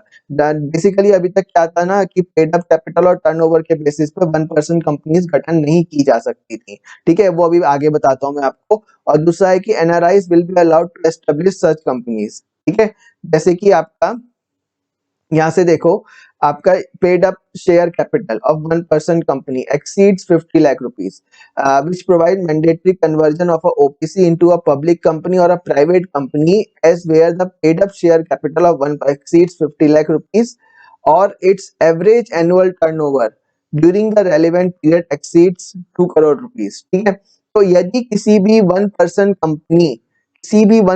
Company का तो पेड अप शेयर कैपिटल है यदि 50 लाख से ज्यादा हो जाता है, 50 लाख से ज्यादा हो जाता है, या फिर आपका जो एनुअल टर्नओवर है वो 2 करोड़ से ज्यादा हो जाता है, एनुअल टर्नओवर 2 करोड़ से ज्यादा हो जाता है, उस केस में 1% कंपनी को कंपल्सरीली पब्लिक कंपनी या फिर प्राइवेट कंपनी, यानी सिंपल मतलब ये है बोर्ड ऑफ मेंबर्स एक से ज्यादा होने चाहिए, बोर्ड ऑफ मेंबर्स एक से ज्यादा होने चाहिए। यदि दोबारा से रिपीट कर रहा हूँ, rule 6 of company corporation rule 2014 बोलता है यदि किसी भी 1% कंपनी का paid up share capital 50 lakh से ज्यादा हो जाए या फिर उसका एनुअल टर्नओवर 2 करोड़ रुपए से ज्यादा हो जाए, तो उसको मैंडेटरी कंपल्सरीली अपने बोर्ड ऑफ मेंबर में एक से ज्यादा मेंबर रखना पड़ेगा, यानी उसको या तो पब्लिक कंपनी या फिर प्राइवेट कंपनी में कन्वर्ट होना पड़ेगा। अब ये वाला रूल आपका एग्जाम्प्ट करने का प्रोविजन हमारे बजट में रखा गया है कि अब ऐसा कुछ भी एग्जेम्पशन नहीं होगा, ठीक है, by removing the restriction on paid up capital and turnover. और इसके साथ साथ एनआरआईज भी अब 1% कंपनी 1% ओपीसी 1% कंपनी मतलब ओपीसी इंडिया में ओपन कर सकते हैं आप, ठीक है। इसका बेसिकली इन दोनों पॉइंट का उद्देश्य है स्टार्टअप को बढ़ावा देना। तो अगर कोई भी क्वेश्चन आता है आपका स्टार्टअप को बढ़ावा देने के लिए क्या क्या प्रावधान रखे गए हैं, तो ये दोनों प्रावधान भी आप अपने आंसर में ऐड कर देना, ठीक है। देन नेक्स्ट पॉइंट है आपका labour and employment. Labour and employment, इसके तहत एक सबसे पहले एक पोर्टल गठन किया जाएगा जो गिग वर्कर्स, कंस्ट्रक्शन वर्कर्स, इसी मतलब गिग वर्कर्स, कंस्ट्रक्शन वर्कर्स की इंफॉर्मेशन अपने अंदर रखेगा। और इसी के साथ साथ इन वर्कर्स के लिए health, housing, insurance and other migrant unorganised workers के लिए ये सारी की सारी आपकी इंफॉर्मेशन रखेगा। और इन सब के लिए एक सोशल सिक्योरिटी नेट डेवलप करने का प्रावधान भी बजट में रखा गया है। सोशल सिक्योरिटी नेट मतलब जो गिग वर्कर्स होते हैं ना, they are basically freelancers. Gig workers gig workers are nothing but freelancers, मतलब इनके पास कोई जॉब सिक्योरिटी नहीं होती है, कोई भी जॉब सिक्योरिटी नहीं होती है, ठीक है। Then they are not able to utilise the benefits of a permanent job, जैसे पीएफ, प्रोविडेंट फंड, ठीक है, और बहुत सारी हेल्थ फैसिलिटीज या हेल्थ इंश्योरेंस जो जॉब के जो जो हमारे एम्प्लॉय को देते हैं, ठीक है, ये सब फैसिलिटीज इन सबको नहीं मिल पाती है। सिमिलरली कंस्ट्रक्शन वर्कर, कंस्ट्रक्शन मतलब अगर यहाँ पे एक प्रोजेक्ट चल रहा है, 6 महीने का प्रोजेक्ट है, 6 महीने में प्रोजेक्ट खत्म हो गया, तो उसके बाद फिर वो कहीं और मूव करेंगे, ठीक है। इस तरीके से क्या होता है कि इनकी जो सोशल सिक्योरिटी होती है, मतलब हेल्थ, हाउसिंग, इंश्योरेंस कुछ नहीं होता इन लोगों के पास, ठीक है। तो एक डेटा के अकॉर्डिंग मैं आप लोगों को बताता हूँ, नीति आयोग का एक डेटा है जिसमें बोलते हैं कि जो हमारी इकोनॉमी है, इकोनॉमी में जो हमारी वर्किंग पॉपुलेशन है, इकोनॉमी में जो हमारी वर्किंग पॉपुलेशन है उसका लगभग 57% वर्किंग पॉपुलेशन हमारी गिग वर्कर कैटेगरी में आती है, गिग वर्कर कैटेगरी में आती है। और ये लगभग हमारा 24% पर एनम के ग्रोथ रेट है इसका। इस गिग वर्कर्स का जो हमारी स्ट्रेंथ है वो लगभग 24% पर एनम के हिसाब से ग्रो हो रही है। ये नीति आयोग का डेटा था आपका, जो इंडिया @75 एक किताब आती है, नीति आयोग की रिपोर्ट है, ठीक है, उसमें ये वाला डेटा मेंशन कर रखा था कि जो हमारा वर्किंग पॉपुलेशन है, टोटल वर्किंग पॉपुलेशन में से 57% हमारा गिग वर्कर है और इसका एनुअल ग्रोथ रेट है 24%। तो इसलिए गिग वर्कर हमारे लिए, हमारी इकोनॉमी के लिए एक इंपॉर्टेंट कंपोनेंट बन जाता है, ठीक है। तो इसके लिए एक पोर्टल बनाया जाएगा जिसमें गिग वर्कर्स, कंस्ट्रक्शन वर्कर्स की सारी इंफॉर्मेशन होगी और उस इंफॉर्मेशन के बेसिस पे हम उनके लिए हेल्थ, हाउसिंग, इंश्योरेंस, इन सभी के लिए, इन सभी के रिगार्डिंग आपकी स्कीम लेके आएंगे, ठीक है। देन अप्रेंटिसशिप एक्ट को अमेंड करके अप्रेंटिसशिप अपॉर्चुनिटीज को बढ़ावा दिया जाएगा। क्या चेंजेस करने, क्या नहीं करने, वो अभी तक इंट्रोड्यूस नहीं किया गया है, बट बजट में क्लियर बोला गया है अप्रेंटिसशिप को इंक्रीज करना गवर्नमेंट की प्रायोरिटी है, ठीक है। सबसे पहले मैं आपको बताता हूँ share of casual labour in 2018-19 का कुछ डेटा दे रखा था बजट में, ठीक है। रूरल एरियाज में लगभग आपका ये जो है परसेंटेज लगभग आपका 28% मान लो, ठीक है। और जो अर्बन एरियाज है ये लगभग आप 13 से 14% मान लो, 13 से 14%, ठीक है। कैजुअल लेबर मतलब जो जिनके पास कोई भी आप जो दिहाड़ी, दिहाड़ी जिसे बोलते हैं ना, जो पर डे इनकम बेसिस पे काम करते हैं, पर डे इनकम बेसिस पे काम करते हैं, जिसको हिंदी में हम बोलते हैं दिहाड़ी, ठीक है। ये आपका कैजुअल लेबर कैटेगरी में आता है, ठीक है। Then next is one nation one ration card scheme will be implemented in 32 states and UTs. A portal to be launched for gig building and construction workers and इन सब workers के लिए इन सब platform, इस पोर्टल के basis पे social security benefits will be provided to this gig and platform workers को social security provide की जाएगी। क्लियर है यहाँ से? This is labour and employment. क्या बोला इस लेबर और एम्प्लॉयमेंट में कि एक पोर्टल बनाया जाएगा जिसमें गिग वर्कर्स और कंस्ट्रक्शन वर्कर्स के रिगार्डिंग आपकी बेसिकली इंफॉर्मेशन होगी, ठीक है। और इस इंफॉर्मेशन के बेसिस पे उनका हेल्थ, हाउसिंग, इंश्योरेंस, इन सब के रिगार्डिंग सोशल सिक्योरिटी नेट बनाया जाएगा, मतलब हेल्थ इंश्योरेंस ये सब उनकी फैसिलिटीज प्रोवाइड की जाएंगी, ठीक है। देन हेल्थ एंड न्यूट्रिशन में क्या है आपका, सबसे पहले तो मिशन पोषण 2.0 विल बी लॉन्च, ठीक है। ये जो मिशन होगा, मिशन 2.0 विल बी आपका merging of supplementary nutrition programme, supplementary nutrition programme plus Poshan Abhiyan. ठीक है, इन दोनों को मर्ज करके आपका मिशन 2.0 बनेगा, मिशन पोषण 2.0। ठीक है, to strengthen the nutrition outcomes. इसके अलावा आपका national nursing midwifery commission bill भी इंट्रोड्यूस किया जाएगा। ठीक है, बेसिकली ये कॉम्प्रिहेंसिव अप्रोच रहेगी हेल्थ सेक्टर में, कॉम्प्रिहेंसिव अप्रोच रहेगी। ये कॉम्प्रिहेंसिव अप्रोच क्या होती है, हम preventive, curative as well as wellbeing तीनों पे हम इक्वल फोकस रखेंगे। सिर्फ ऐसा नहीं होगा कि हम क्यूरेटिव पे फोकस रखेंगे, बल्कि प्रिवेंटिव पे भी फोकस रखना है, वेलबींग पे फोकस रखना है, क्यूरेटिव पे भी। अभी जो हमारा लगभग 70% जो हमारा हेल्थ एक्सपेंडिचर है वो क्यूरेटिव सेक्टर में जा रहा है। लगभग 70% हमारा हेल्थ एक्सपेंडिचर क्यूरेटिव सेक्टर में जा रहा है, प्रिवेंटिव में बहुत कम है, और वेलबींग में तो छोड़ ही दो। Wellbeing is all about exercise, जिसके लिए हमारा एक मिशन भी लॉन्च हुआ था, eat healthy live healthy programme करके कुछ ऐसा था। ठीक है, this wellbeing is all about exercise, मतलब without taking medicine you are keeping your health, मतलब हेल्थ में आपका physical plus mental wellbeing, physical plus mental wellbeing. सिर्फ फिजिकली हेल्दी रहना is not a important point, but also mentally healthy रहना is an important point. तो physical plus mental wellbeing is an important point. ठीक है, preventive, curative, wellbeing.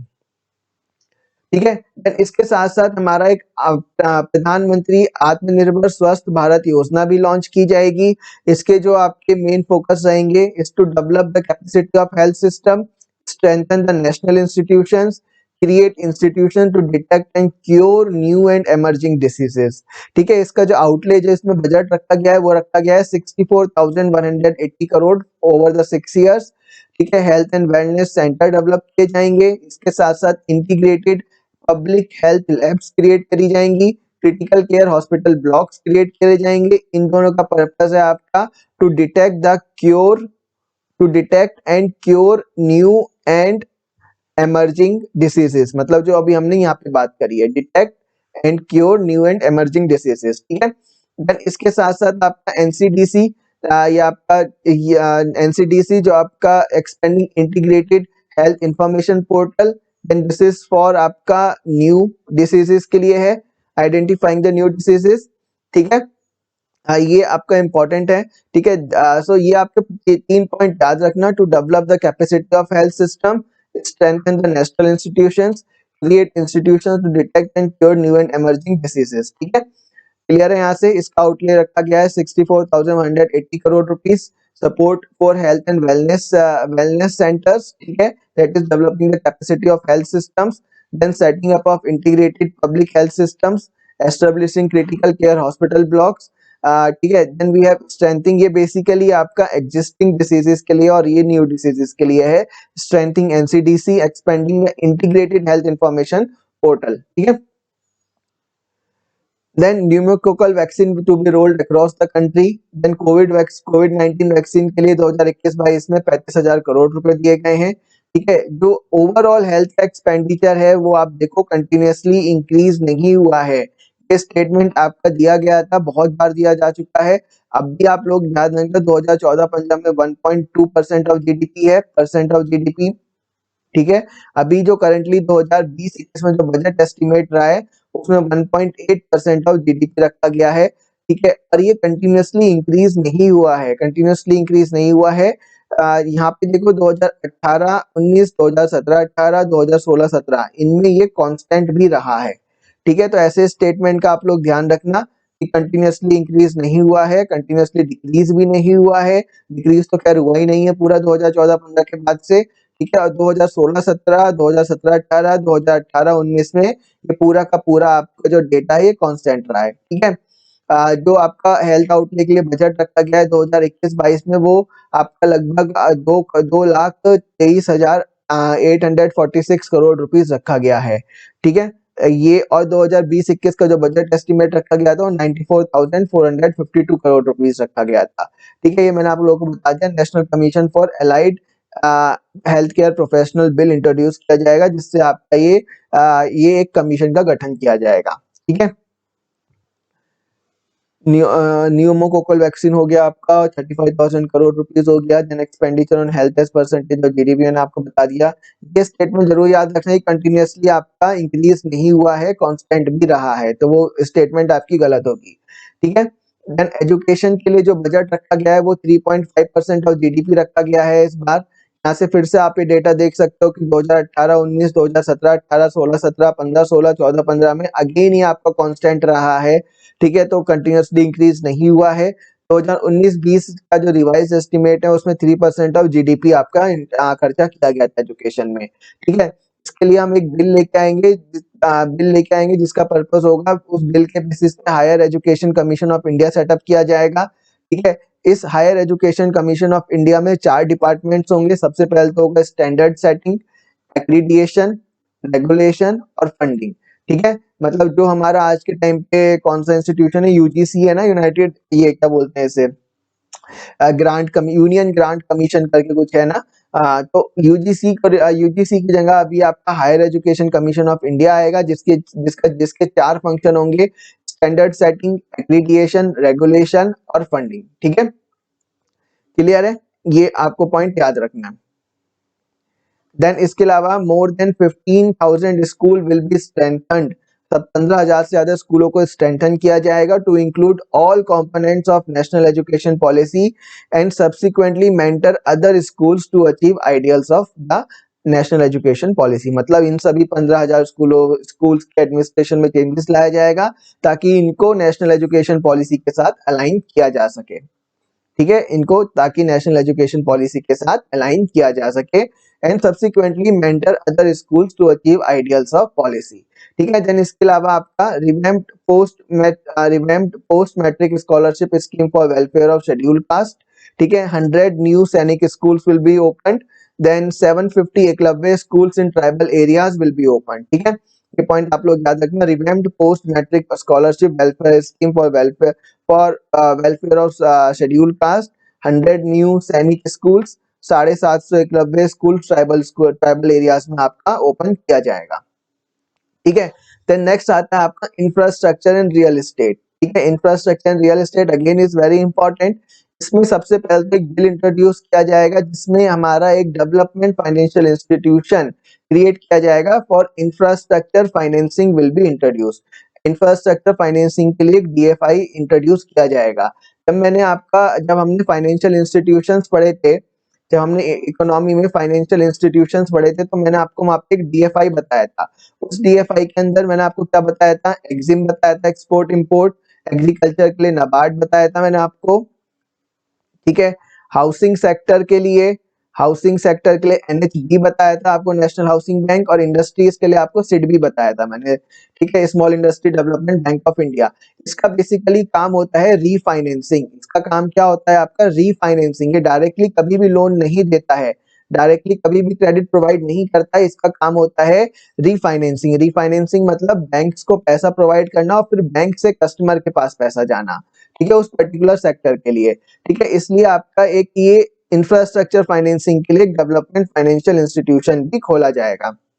ठीक है, ये जो डीएफआई होगा ये will be used to establish a lending portfolio of at least 5 lakh crore rupees. कम से कम 5 लाख करोड़ रुपीस इसको दिए जाएंगे ताकि 5 लाख करोड़ रुपए तक के फाइनेंसिंग इंफ्रास्ट्रक्चर प्रोजेक्ट्स को फाइनेंसिंग कर सके। ठीक है, देन आपका national monetisation pipeline of potential infrastructure भी क्रिएट किया जाएगा, such as dedicated freight corridor assets of railways will be launched। ठीक है, आपका national monetisation pipeline of potential infrastructure किसके लिए लॉन्च किया जा रहा है, याद रखना ये हमेशा डेडिकेटेड फ्रेट कॉरिडोर के लिए इंट्रोड्यूस किया जाएगा। जो रेलवेज बना रहा है ना वहाँ डेडिकेटेड फ्रेट कॉरिडोर्स, उसके लिए इंट्रोड्यूस किया गया है national monetisation pipeline of potential infrastructure.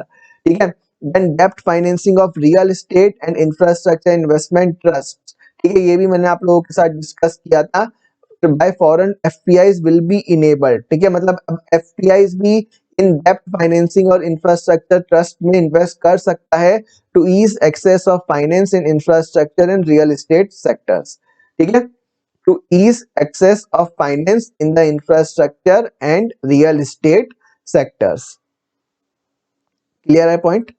ठीक है, infrastructure and real estate, a bill to establish a development financial institution for infrastructure financing will be introduced. A DFI will be used to establish a lending portfolio of at least 5 lakh crore rupees for financing the infrastructure projects. Then a national monetization pipeline of potential infrastructure assets such as dedicated freight corridor assets of the railways will be launched। ठीक है, डेप्ट financing of real estate and infrastructure investment trust by foreign FPI. FPI मैंने आप लोगों को बता दिया है, एफपीआईज एंड एफडीआईज। ठीक है, एफडीआईज बेसिकली क्या होता है इसमें, इसका डेफिनेशन जब हम अरविंद मायराम कमेटी का डेफिनेशन फॉलो करेंगे तो उसके अकॉर्डिंग अगर 10% से ज्यादा इन्वेस्टमेंट होता है किसी भी कंपनी के शेयर्स में, वो एफडीआई कैटेगरी में आता है, और 10% से कम वाले एफडीआई कैटेगरी में आते हैं। इसी के साथ साथ जो एफडीआई होते हैं दे आर मोर स्टेबल और लंबे समय तक हमारे इकोनॉमी में रहते हैं, while FDI is very dangerous, they can be any time withdrawn from हमारे, मतलब हमारी इकोनॉमी से कभी भी विड्रॉ किए जा सकते हैं। ठीक है, तो इससे क्या होगा, जिसे बोलते हैं फ्लाइट ऑफ कैपिटल।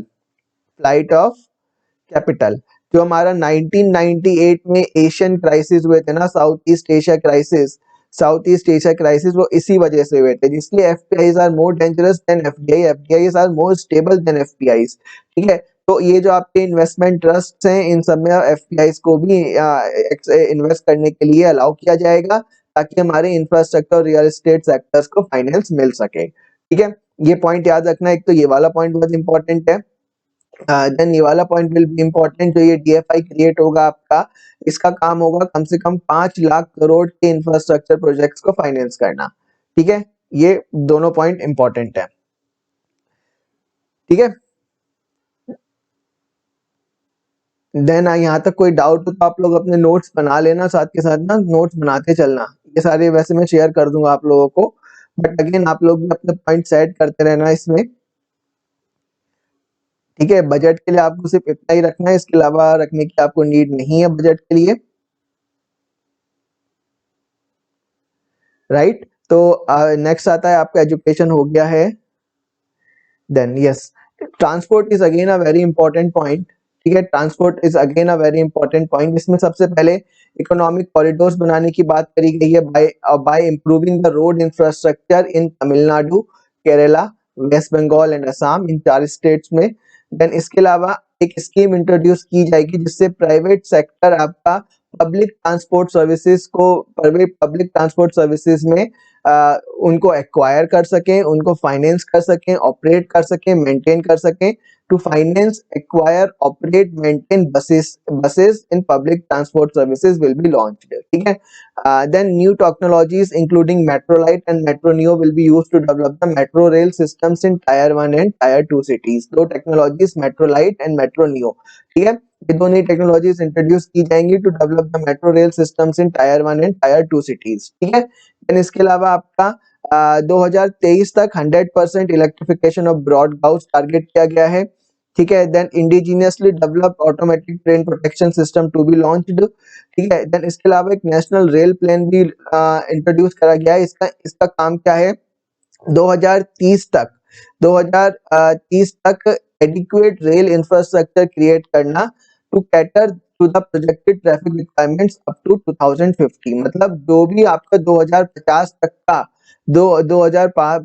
का जो एस्टिमेट रेल ट्रैफिक होगा ना, उसकी कैपेसिटी डेवलप करनी 2030 तक। मतलब 2050 में कितना पैसेंजर होगा उसके हिसाब से उतनी ही कैपेसिटी हमें डेवलप करनी है 2030 तक। मतलब अगर 2050 में अगर एक दिन में 1 लाख करोड़ पैसेंजर ट्रेवल करेंगे, तो इस 1 लाख करोड़ डेली पैसेंजर की कैपेसिटी हमें 2030 तक डेवलप करनी है। ये मैंने एग्जांपल के तौर पे दिया है, कोई ऑथेंटिक डेटा नहीं है। ठीक है, Then the objective is to increase the modal share of rail in freight from current level of 27% to 45%। मतलब ये जो आपका कंटेनर्स वगैरह ट्रांसपोर्ट किए जाते हैं ना, इसमें अभी करंटली जो रेलवे का शेयर है वो 27% है। टारगेट रखा गया है इसको 45% तक लेके जाना। The objective is to increase the modal share of rail in freight. Freight मतलब कंटेनर्स, मतलब जो माल गाड़ीज वगैरह होती हैं, फ्रॉम 27% टू 45%। ठीक है, यहाँ से आप ये डेटा देख सकते हो थोड़ा सा। ठीक, this is basically the rate of road construction. मैं लिखना भूल गया हूँ इसमें, rate of road construction per day. ठीक है, दो फाइनेंशियल ईयर 15 तक पर डे 12 किलोमीटर रोड बन रही थी, 17 किलोमीटर, देन 17 में 23 किलोमीटर। यहाँ से एकदम से रैंडम जंप आई है, देन फिर यहाँ से रैंडम जंप आई है, एक दिन में 27 किलोमीटर। फाइनेंशियल ईयर 2019 में 30 किलोमीटर एक दिन में सड़क बन रही है। फाइनेंशियल ईयर 2020 में 28 किलोमीटर, फाइनेंशियल ईयर 2021 में 22 किलोमीटर, ये आपकी बेसिकली सड़क बन रही है। ठीक है, देन आपका एनर्जी सेक्टर, देन यहाँ से आपका ट्रांसपोर्ट का क्लियर हो गया होगा। आई होप ये नेशनल रेल प्लान इंपॉर्टेंट है, इसको प्रीलिम्स पॉइंट ऑफ व्यू से काफी ज्यादा थोड़ा सा इंपॉर्टेंस दे देना। इसके अलावा रोड इंफ्रास्ट्रक्चर 4 स्टेट का नाम आप लोग याद रखना, तमिलनाडु, केरला, वेस्ट बंगाल एंड असम। इसके अलावा स्कीम इंट्रोड्यूस करी जाएगी आपकी to enable private sector to finance, acquire, operate, maintain buses in public transport services will be launch.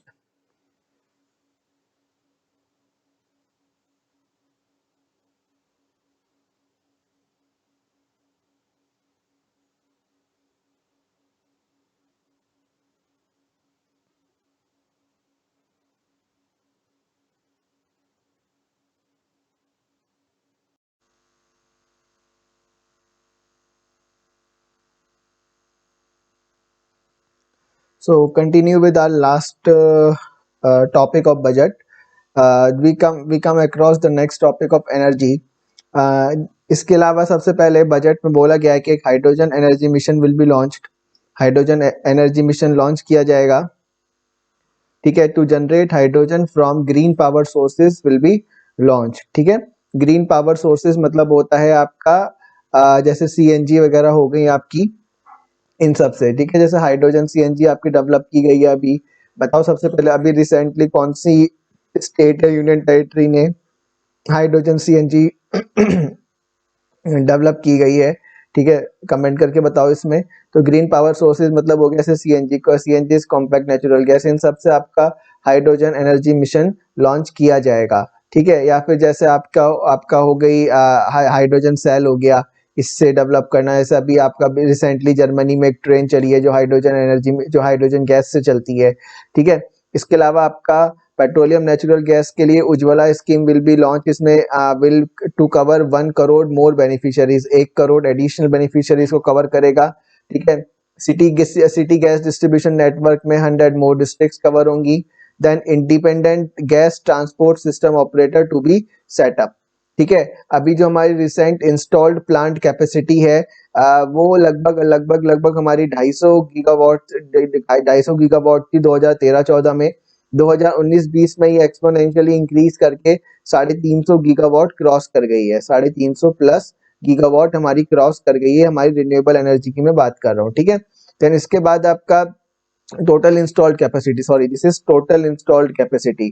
ठीक है, then 139 gigawatt of installed capacity was added during 6 years, connecting additional 2.8 crore households with additional 1.41 lakh circuit kilometre of transmission lines. ठीक है, आपके लिए important यहाँ तक है, ये वाला डेटा आप लोगों को याद रखना है। 139 gigawatt of installed capacity has been added during 2013 to 2019।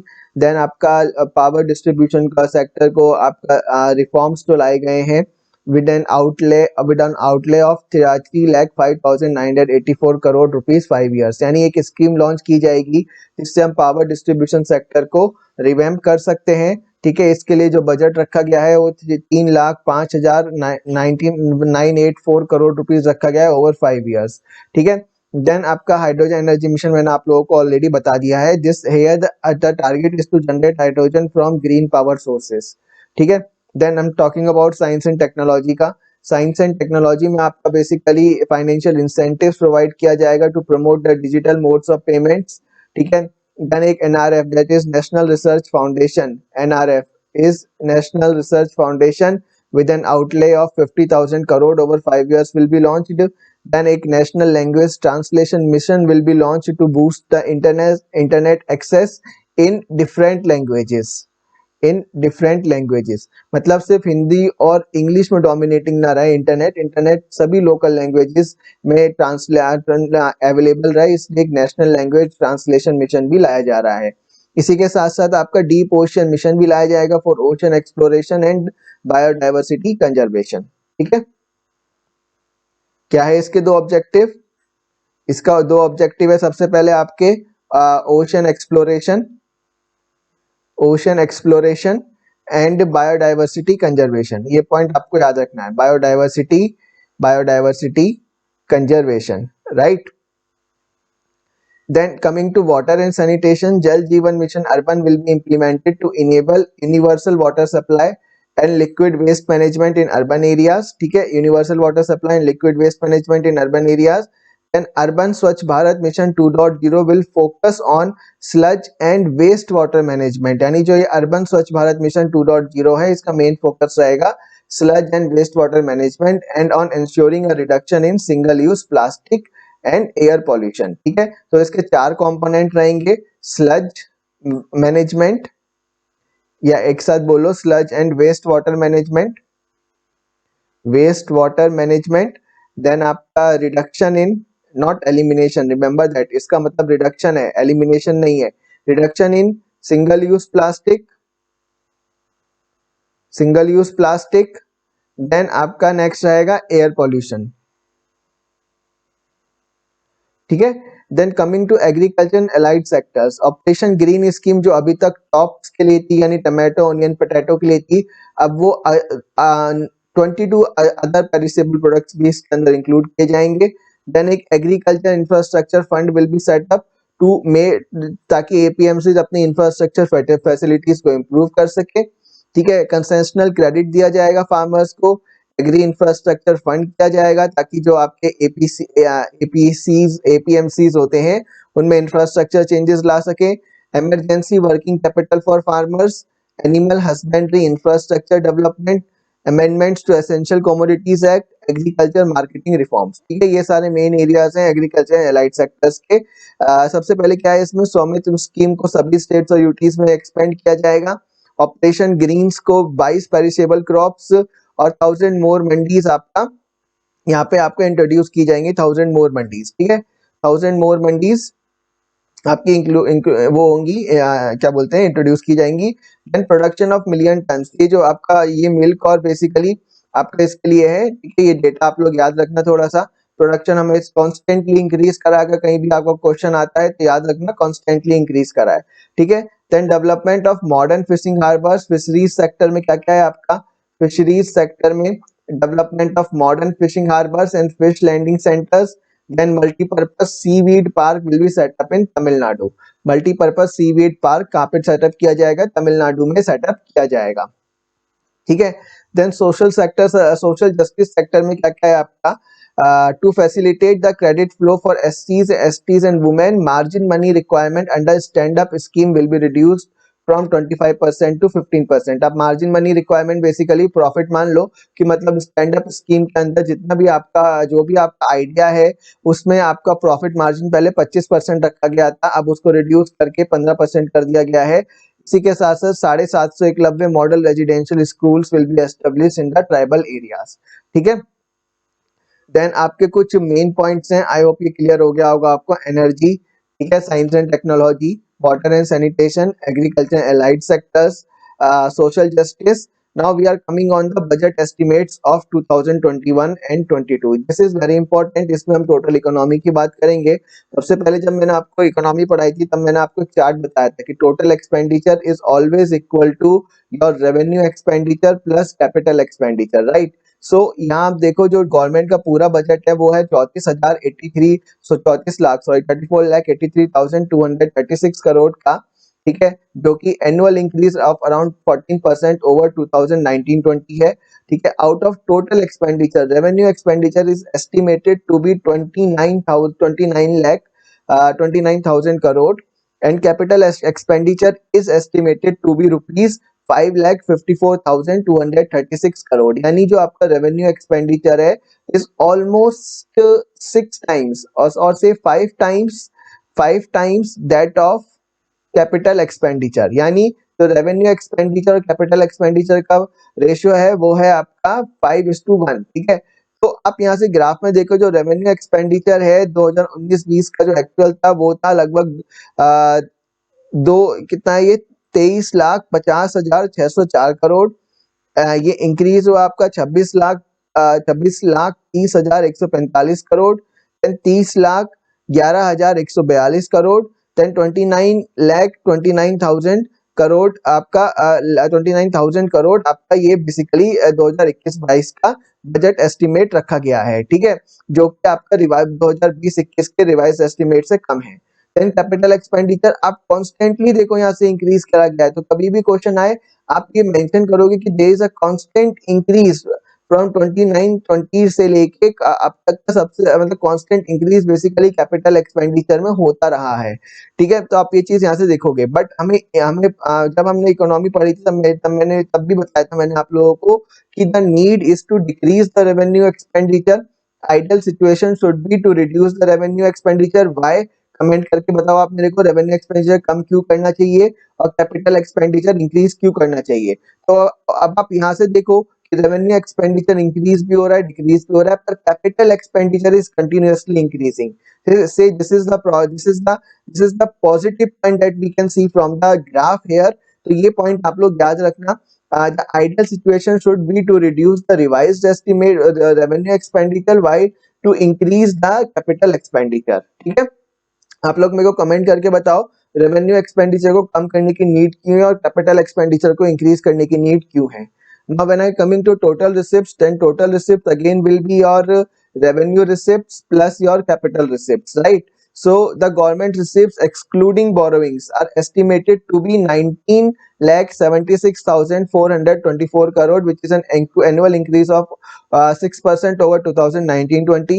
borrowings are estimated at rupees 15,06,812 crore. यानी borrowings यानी equal to your fiscal deficit। borrowings is directly equal to your fiscal deficit। ठीक है, तो आप यहाँ से देख सकते हो जो रेवेन्यू रिसिप्ट्स हैं वो लगभग हमारी 1,17,88,424 करोड़ है और जो कैपिटल रिसिप्ट्स है हमारी वो है 16,94,812। ठीक है, ये अगेन इंक्रीज डिक्रीज चल रहा है, तो कांस्टेंट इंक्रीज और डिक्रीज का ऑप्शन तो इसमें एलिमिनेट कर देना, क्योंकि इसमें कांस्टेंट तो इंक्रीज हुआ ही नहीं है ना कांस्टेंट डिक्रीज हुआ है, कभी इंक्रीज हो रहा है कभी डिक्रीज हो रहा है। ठीक है, तो total revenue will be revenue receipt plus capital receipt. What is the revenue receipt is 17,88,424 plus capital receipt will be और 16,94,812। ठीक है, तो borrowings are estimated at, borrowings कितनी है हमारी इतनी है। ठीक है, देन आपका ये जो गवर्नमेंट रिसिप्ट्स आई है टोटल वो आई है लगभग 19,076,424 करोड़ एक्सक्लूडिंग बोरोइंग्स। ठीक है, और बोरोइंग्स आई है लगभग 19,000 आपका 15,06,812 करोड़। ठीक है, और जो टोटल रिसिप्ट्स है इनके total receipts is including borrowings, including borrowings. ठीक है, इज दिस। ठीक है, इसको ऐड कर लेना, वैल्यू सेम आएगी।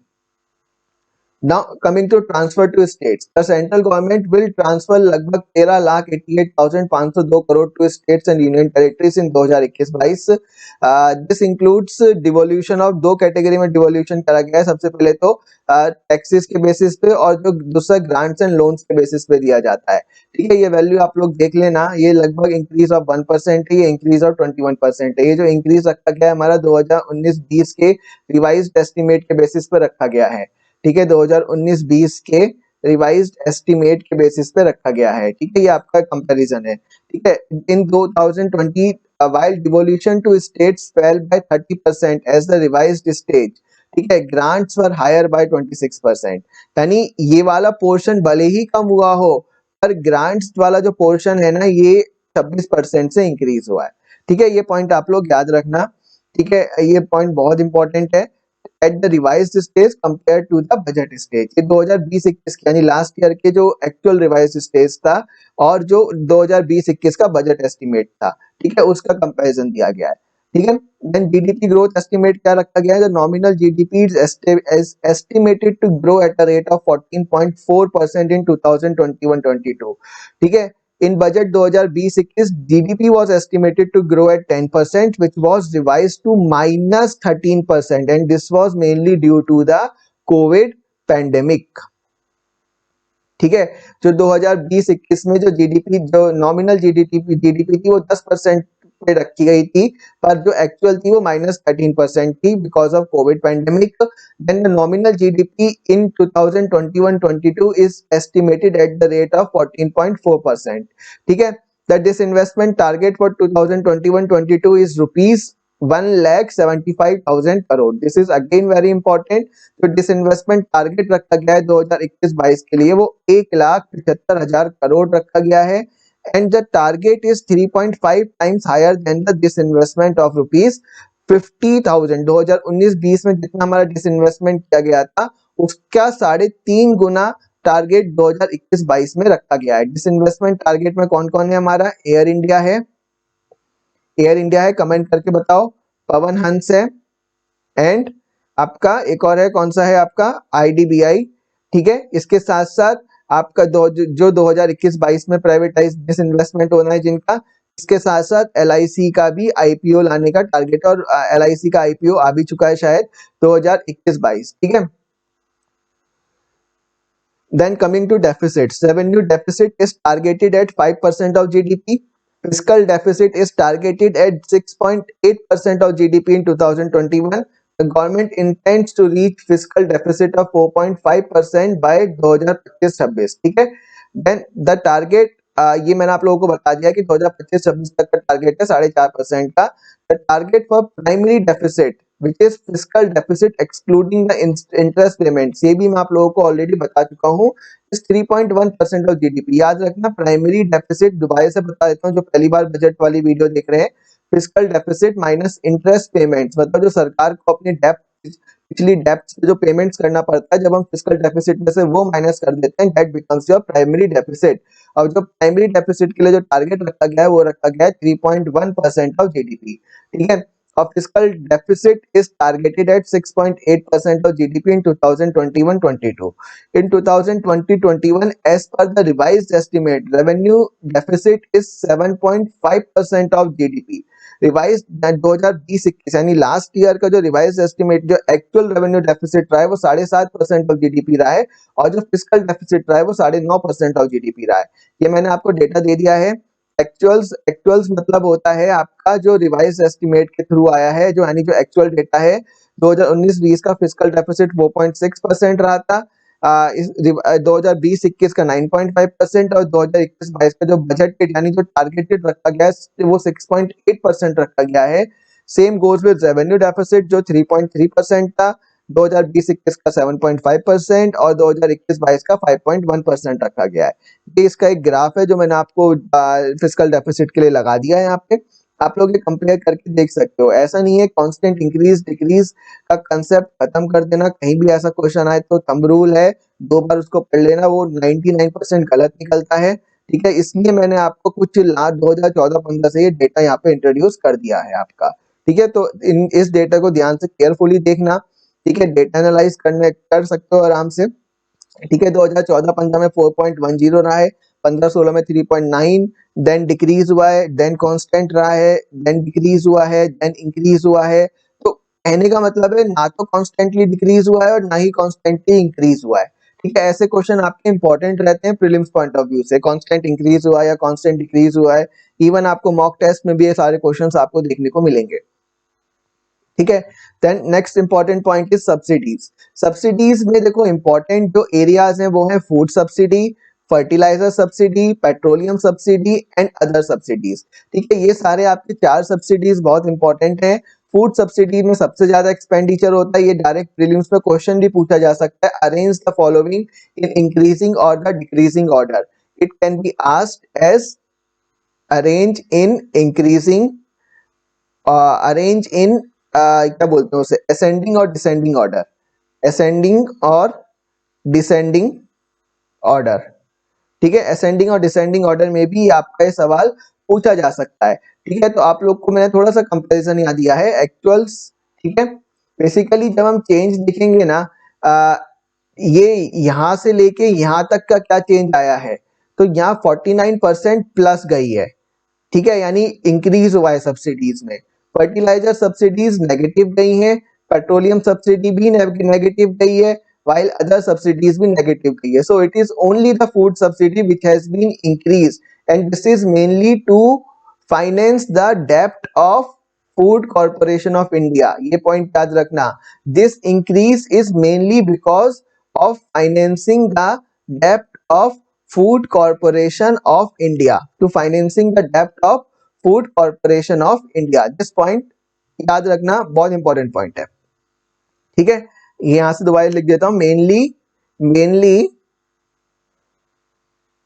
टू फाइनेंस द डेप्ट of food corporation of India. ठीक है, ये सब्सिडीज वाला पॉइंट क्लियर हो गया ना आप लोगों को। फूड सब्सिडी सबसे ज्यादा आती है अरेंज और डिसेंडिंग में। जब हम इसको अरेंज करेंगे तो सबसे पहले आपका फूड सब्सिडी आएगा, देन आपका फर्टिलाइजर सब्सिडी आएगा, देन आपका पेट्रोलियम सब्सिडी आएगा, देन आपका अदर सब्सिडीज आएंगे। ठीक है, तो मेजर इज फूड सब्सिडी, और ये मेजर इसलिए है बिकॉज ऑफ द डेप्ट amount of food corporation of India, right. So this point should be very clear to you, क्योंकि बजट में सारे क्वेश्चंस पूछे जाते हैं। Now, अब हम उन एरियाज को देखेंगे रुपी कम्स इन, कहाँ से पैसा, रुपी कम्स इन मतलब रिसिप्ट्स, गवर्नमेंट की रिसिप्ट्स कहाँ से आती हैं। सबसे जो मेजर सेक्टर, सबसे ज्यादा रिसिप्ट पोर्शन है वो है बोरोइंग्स, मतलब बोरोइंग्स एंड अदर लाइबिलिटीज, जिसमें हमारे ऊपर एक डेप्ट क्रिएट होता है, जिसमें हमारे ऊपर डेप्ट क्रिएट होता है, वो होता है 36%। ठीक है, 36%, then followed by your income tax 14%, then आपका कॉर्पोरेट टैक्स इज 13%। ठीक है, देन आपका जीएसटी इज 15%। ठीक है, देन आपका union excise duties is 8%, non डेप्ट capital receipt is 5%, then non tax revenue is 6%, custom is 3%। अगर मैं आपको यहाँ पे असेंडिंग और डिसेंडिंग ऑर्डर में पूछूं तो आई होप आप लोग अब यहाँ से ये असेंडिंग और डिसेंडिंग ऑर्डर आप लोग यहाँ से पढ़ पाओगे। ठीक है, आप अच्छे से यहाँ से कर पाओगे। और ये जितने भी पैरामीटर्स हैं, हमने जो बजटिंग वाले पार्ट में एक चार्ट पढ़ा था, आप लोगों को अगर याद होगा, इसमें मैंने आपको रिसिप्ट्स बताए थे और एक्सपेंडिचर बताया था। रिसिप्ट्स में हमने रेवेन्यू रिसिप्ट्स और कैपिटल रिसिप्ट्स पढ़े थे, एक्सपेंडिचर में हमने रेवेन्यू एक्सपेंडिचर और कैपिटल एक्सपेंडिचर पढ़ा था। उसके बाद हमने इन सब के पैरामीटर्स देखे थे, कंपोनेंट्स देखे थे। तो ये सारे कंपोनेंट्स आई होप अगर आप लोगों को चार्ट याद होगा तो आप लोग इसको रिलेट कर पा रहे होंगे, कि इसको रिलेट करना इज वेरी इंपॉर्टेंट। ठीक है, this is borrowings and other liabilities, and next is your non डेप्ट capital receipts, income tax, union excise duties, corporation tax, GST, customs, non tax revenue. इनको असेंडिंग और डिसेंडिंग ऑर्डर में लगा लेना important है। ठीक है, याद रखना है portion. Then rupees goes out मतलब your expenditure, rupees goes out मतलब योर एक्सपेंडिचर। तो सबसे ज्यादा जो हमारा एक्सपेंडिचर हो रहा है वो हो रहा है इंटरेस्ट पेमेंट्स में, लगभग 20%। ठीक है, लगभग 20% जो हमारा एक्सपेंडिचर हो रहा है इंटरेस्ट पेमेंट्स में। ठीक है, देन यहाँ से आप देखोगे it is next is your 14% is central sector schemes. ठीक है, मैंने जब स्कीम्स पढ़ाया था आपको दो स्कीम्स पढ़ाए थे, सेंट्रल सेक्टर स्कीम्स और सेंट्रल स्पॉन्सर्ड स्कीम्स। तो सेंट्रल स्पॉन्सर्ड स्कीम्स पे लगभग 9% खर्चा हो रहा है, सेंट्रल सेक्टर स्कीम्स पे लगभग 14% खर्चा हो रहा है। ठीक है, then we have finance commission and other transfers जो हम स्टेट्स वगैरह को दे रहे हैं।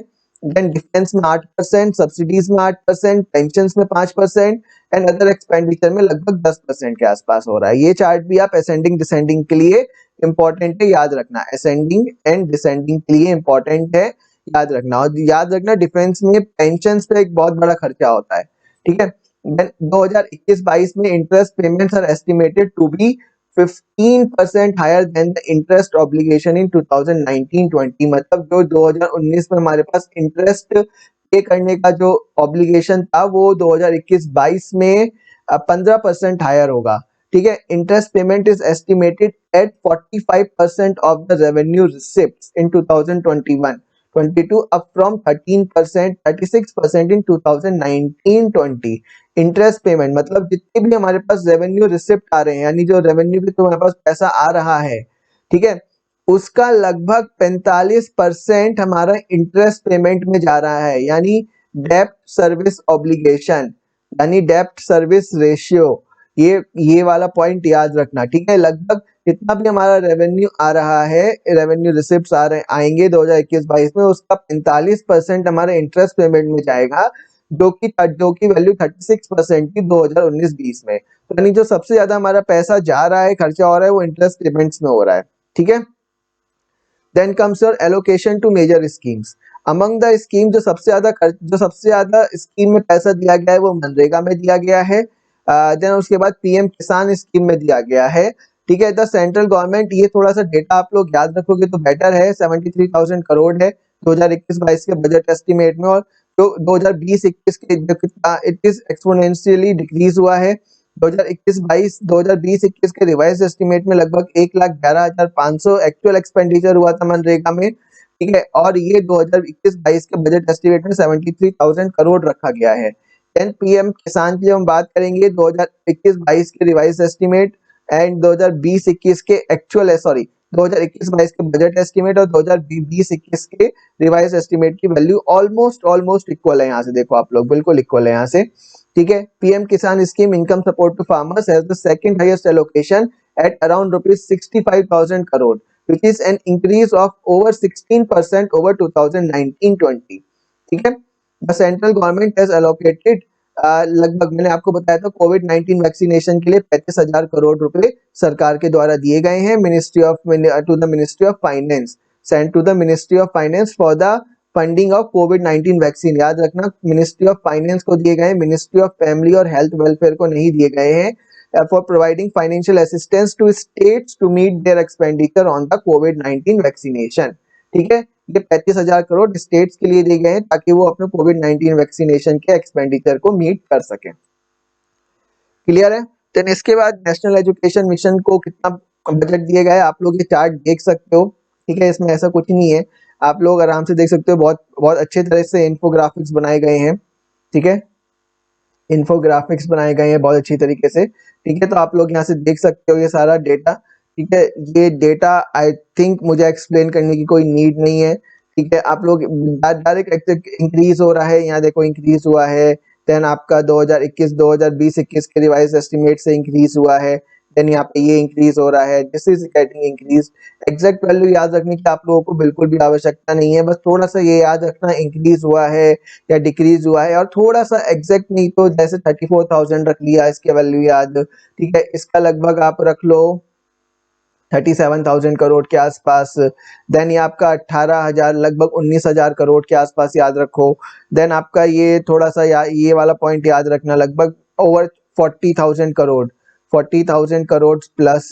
Then we have this value, ये लगभग आपका हो गया लगभग 13 से 14,000 करोड़ के आसपास, ठीक है। तो ये कुछ नियर बाय वैल्यूज याद रखना, मैंने ऑलरेडी वैसे भी सिलेक्टेड स्कीम्स ही इसके अंदर डाली हैं क्योंकि ये इंपॉर्टेंट रहेंगी आप लोगों के लिए एग्जाम पॉइंट ऑफ व्यू से, ठीक है। देन हम जब मिनिस्ट्री की बात करेंगे तो सबसे ज्यादा जो एक्सपेंडिचर हुआ है मिनिस्ट्री ऑफ डिफेंस में हुआ है।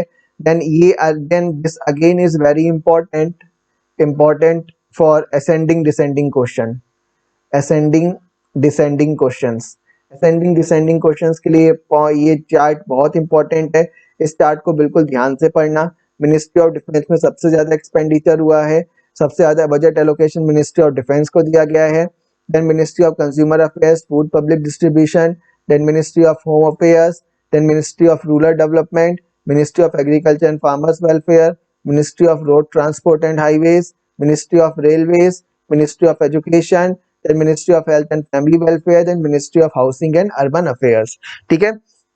ये पॉइंट आप लोग याद रखना थोड़े अच्छे से, ठीक। अब मैंने ये जो चार्ट लगाया ना, इस चार्ट को बिल्कुल भी याद करने की आप लोग जरूरत नहीं है, थोड़ा सा अगर थोड़ा सा डेटा को एनालाइज करना चाहते हो तो ये वाला पोर्शन, ये वाला कॉलम देख लेना, ठीक है, मेरा यहाँ पे ये पर्पस था आप लोगों को कि जो मैंने वो आपको चार्ट बताया है, क्या वो आप चार्ट इससे रिलेट कर पा रहे हो या नहीं कर पा रहे हो?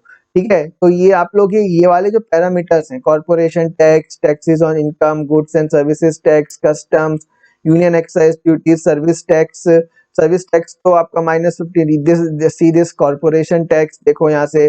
Then this is centre's net tax revenue, जब मैंने आपको बताया था रेवेन्यू पोर्शंस रिसिप्ट्स में, जब आपको बताया था तो मैंने आपको बताया था एक टैक्स रिसिप्ट्स और एक non tax receipts, right? Tax receipts and non tax receipts, तो ये सारे पैरामीटर्स आपको वहां पे अपडेट करने हैं। ठीक है, तो सेंटर्स का जो नेट टैक्स रेवेन्यू आया है वो लगभग आपका 15,000 इतना इतना इतना एस्टिमेट रखा गया है। ठीक है, देन आपका devolution to states, non tax revenue में interest receipts, dividends and profits from PSUs, other non tax revenue में मतलब जो आपका जो इंटरेस्ट आ रहा है लोन्स पे, इन सब का ये सारे फैक्टर्स अगेन आप चार्ट पे देखोगे। ठीक है, अगेन आप चार्ट में देखोगे ये सब। देन आपका कैपिटल रिसिप्ट्स विदाउट बोरोइंग्स, ये भी मैंने आपको चार्ट में बताया था कौन कौन से पैरामीटर्स आते हैं इसमें। डिसइन्वेस्टमेंट आता है, then receipts without borrowings will be A plus B plus C. ठीक है, this will be this a plus b plus c, what is a is your centers net tax revenue, यहाँ पे भी कोई बोरोइंग का part नहीं है। Non tax revenue वाला पार्ट है, इसमें भी कोई बोरोइंग वाला पार्ट नहीं है, ये सारा आपका रिसिप्ट्स है। रिसिप्ट्स हमने कहीं यहाँ बोरोइंग्स तो नहीं लिखी है ना। देन कैपिटल रिसिप्ट्स है विदाउट बोरोइंग्स, तो this a plus b plus c will be overall the receipts without borrowings, ये एक्चुअल अर्निंग है गवर्नमेंट ऑफ इंडिया की। And this is the borrowing जो 27% बेसिकली इंक्रीज हुई है कंपैरिजन टू, यहाँ पे देखोगे। ठीक है, 27% के आसपास इंक्रीज हुई है। तो व्हाट इज इंपॉर्टेंट कि आप लोग ये थोड़ा सा पैरामीटर्स याद रखना, आखिरी कॉलम वाले। ठीक है, जो नॉन टैक्स रेवेन्यू है वो माइनस ये जो वाला पार्ट है 14% कम हुआ है। ठीक है, इंटरेस्ट रिसिप्ट सबसे ज्यादा जो कम हुआ है वो डिविडेंड्स एंड प्रॉफिट में। तो अगर आपको किसी भी आंसर में बेसिकली ये प्रूव करना है कि yes privatization of PSUs is important, then आप ये वाला डेटा शो कर सकते हो कि there is a decrease in this portion, मतलब इस जो हमारा dividend and profit from PSUs आ रहा है उसमें लगभग 25% का डिक्रीज है in budget estimate of 2021 as compare to 2019-20। ठीक है, ये थोड़ा सा आप लोग पॉइंट, ये लास्ट कॉलम थोड़ा सा आप लोग याद रखना, लास्ट कॉलम इंपॉर्टेंट है। ठीक है, डिसइन्वेस्टमेंट तो मैंने आपको बताया कि जो 2019-20 में लगभग 50,000 करोड़ था, वो उसको 3.5% इंक्रीज करके 3.5%, 3.5 टाइम्स इंक्रीज रखा गया है इसमें। ठीक है, देन बोरोइंग्स, टोटल रिसिप्ट्स। ठीक है, तो this whole is all about budget में इसके अलावा आप लोगों को कुछ नहीं पढ़ना है, इसको ही अच्छे से देख लेना दोबारा से। और कोई डाउट हो तो आप लोग प्लीज अपने गूगल फॉर्म के थ्रू अपने डाउट रेज कर देना, इसमें हम डाउट्स ले लेंगे। इसी तरीके से हम इकोनॉमिक अफेयर्स, इकोनॉमिक के करंट अफेयर्स लेंगे, और आपका इकोनॉमिक सर्वे भी हम मैक्सिमम कवर करने की कोशिश करेंगे उसको। ठीक है, तो आई होप आप लोगों की प्रिपरेशन अच्छी चल रही है। इकोनॉमिक्स में कोई डाउट हो या फिर बजट में कोई डाउट हो, बजट में जितना पॉसिबल था उतना possible comprehensively exam point of view से मैंने कवर किया है। ठीक है, इसके अलावा कुछ पॉइंट मिस हो गए हो या जो आपको स्पेसिफिकली डाउट पूछना हो वो आप गूगल फॉर्म के थ्रू पूछ सकते हो। ठीक है, तो बजट का लेक्चर हम यही खत्म करते हैं। Thank you everyone and all the best.